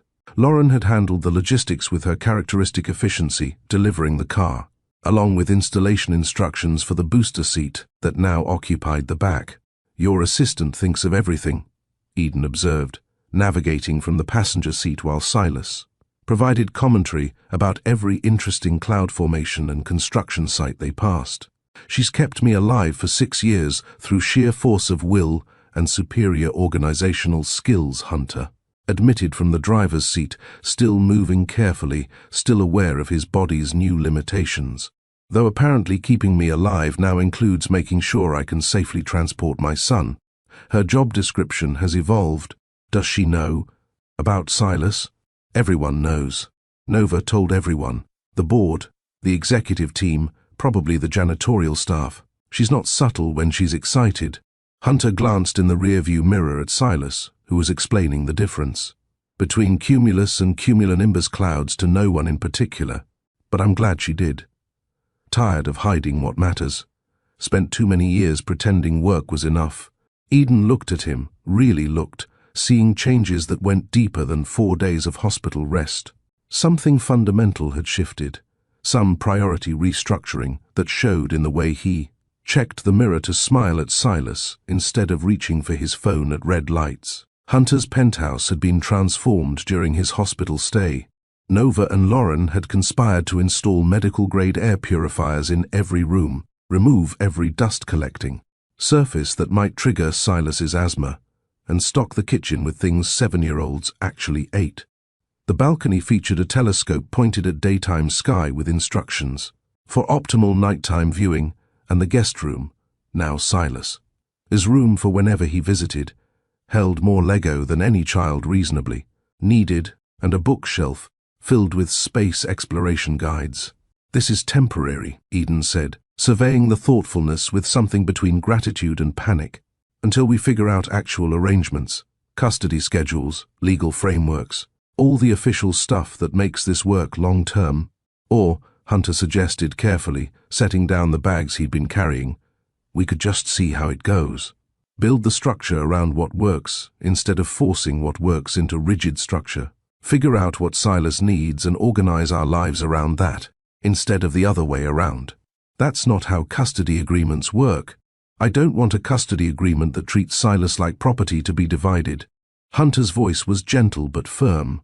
I want a family arrangement that treats him like a person whose needs come first. If that means I'm here some nights and you're here some nights and we're both here some nights, then that's what we do. If it means something else entirely, we'll figure it out. Together. Eden wanted to argue, wanted to insist on boundaries and rules and clear definitions that couldn't shift under her. But she thought about Silas asking if Dad stayed or just visited, thought about 7 years of rigid control that had kept her safe but lonely, thought about maybe trying something different. Okay, she said finally. We try it your way. Flexible, responsive, focused on what Silas needs instead of what we're comfortable with. Our way. Hunter corrected. Not my way. We're making this up together as we go. That first evening, they built a blanket fort in the living room because Silas mentioned. Loving them and Hunter had 7 years of missed fort building to compensate for. They engineered it with the seriousness of actual architecture, load-bearing couch cushions, strategically draped. Sheets, structural integrity tested by Silas crawling through with the gravity of a building inspector. It's perfect, Silas declared from inside the fort, his voice muffled by blankets. This is exactly what forts are supposed to be. Eden made soup from a recipe her mother had used during childhood sick. Days, simple, warm, the kind of food that felt like care in a bowl. Hunter brewed tea in a dented kettle he'd kept from their old life, muscle, memory adding too much sugar to Eden's cup before he could stop himself. She didn't correct him this time, just drank it sweet and remembered when that had been endearing, instead of evidence of not being heard. Later, after Silas fell asleep in his new room, clutching the Fox book Hunter had read to him in the hospital, Eden and Hunter stood on the balcony watching the city lights perform their nightly symphony. The kiss happened slowly, carefully, not passion exactly, but gratitude and possibility, and the willingness to try again with more honesty this time. We're going to mess this up sometimes, Eden warned against his shoulder, breathing. In the familiar scent that memory had kept more accurate than she'd realized. Have disagreements about parenting, about schedules, about boundaries. All the things people fight about when they're navigating complicated situations. Probably, Hunter agreed, his arms careful around her like she might break or flee. But maybe we can mess it up together this time, out loud, with actual communication instead of assumptions and letters that don't arrive. Revolutionary concept for us. I'm trying new things, being present instead of productive, asking for help instead of handling everything alone, admitting when I'm scared instead of pretending competence I don't have. He turned her to face him, hands gentle on her shoulders. I told Pierce I'm stepping back from being CEO, staying on the board, consulting on major decisions, but hiring someone who actually wants to run an empire while I figure out how to be a father. Eden stared, genuinely shocked. You're walking away from Sloan Industries. Not walking away, choosing different priorities. Hunter's smile carried peace she'd never seen in him before, not even in their early days when everything felt possible. Turns out, nearly dying clarifies what matters, and what matters is right here. You, Silas, building something real instead of just successful. I've got enough money to last several lifetimes. What I don't have is several lifetimes to spend with my son. So I'm choosing the one lifetime I've got. The new normal took shape in small practices that added up to transformation. No phone dinners where they actually talked, sharing stories about their day without digital interruption. Shared calendars that tracked Silas's activities, medical appointments, and the careful choreography of Kyo parenting between two people learning to trust each other again. A phrase Eden taught them both. Our team is bigger now, deployed during disagreements. To remember, they were building together, not competing for control. Hunter learned to ask for help without shame, calling Nova when he didn't understand. Second-grade math homework that involved methods he'd never learned, texting Lauren. For advice about work-life balance she'd been recommending for years, admitting to. Eden when he felt overwhelmed instead of pretending competence he didn't possess. Each request felt like failure at first, then gradually became just how families functioned, together, imperfectly, honestly. 3 months after discharge, Hunter stood before Sloan Industries' board, with an announcement that made Pierce visibly twitch in his custom suit. Effective immediately, I'm implementing mandatory work hour caps across all departments, expanded parental leave regardless of gender, and establishing a children's respiratory health fund dedicated to families facing asthma and related crises. The fund will be named the Silas Parker Initiative, after my son, who taught me that. Breathing is a gift we take for granted until someone we love has to fight for it. The board approved because refusing would look monstrous in the press, but several members looked genuinely confused about this version of Hunter, who chose humanity over profit margins. "What happened to you in that hospital?" Pierce asked afterward, bewilderment winning over his usual calculated composure. "I met my son," Hunter said simply. "Everything else kind of reorganized around that. And you're seriously stepping back? Letting someone else run the company you built?" "I'm letting someone else run the company while I build the family I should have had 7 years ago. Different priorities, Pierce. You should try them sometime." Eden's workshop expanded from her cramped apartment studio to a proper space downtown, funded partially by Hunter's investment, but mostly by her own growing client base that had somehow survived her week-long absence during Silas's hospitalization. She taught kids and adults to make journals, small wooden boats, and courage, intangible forms they could hold when everything else felt uncertain. Silas attended sometimes, helping younger children while carefully monitoring his own breathing, modeling bravery that acknowledged limits instead of pretending they didn't exist. He'd become something of a spokesperson among his peers for managing chronic illness, the kid who wore his inhaler on his belt, without shame, who explained to curious classmates how his lungs worked differently, but that difference didn't mean broken. On Saturdays, they had breakfast at the Riverside Market, where Eden and Hunter had first met 7 years ago. Silas collected facts about constellations to share with his father, who listened, with attention that didn't wander to phones or profit projections. Eden sketched them sometimes, 2 heads bent together over maps of stars, building traditions that felt like home. The lessons emerged not in grand declarations, but in daily choices. Presence beats performance. Every time Hunter chose bedtime stories over conference calls, chose park visits over board meetings, chose being fully there over being partially everywhere. Communication before assumption when Eden asked about his intentions instead of guessing at them. When they talked through disagreements instead of letting silence calcify into resentment. Help was requested early when Silas felt his chest tighten and told them immediately, trusting that their team was bigger now and support was available without shame. "You know what I've learned?" Hunter said one night after tucking Silas in, emerging to find Eden, making tea in his dented kettle that had somehow become their kettle. "Love isn't the big moments. It's not proposals or perfect timing or getting everything right.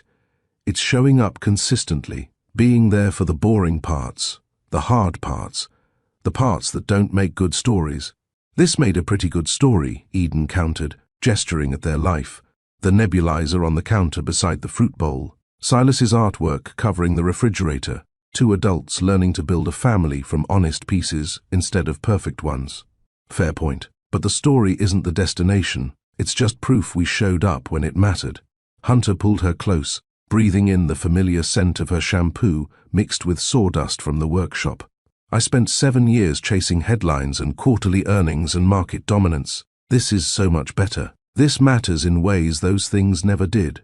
Through the doorway, they could see into Silas's room, his chest rising and falling in easy rhythm, surrounded by Lego cities and star charts and the Fox book that had facilitated their first real conversation.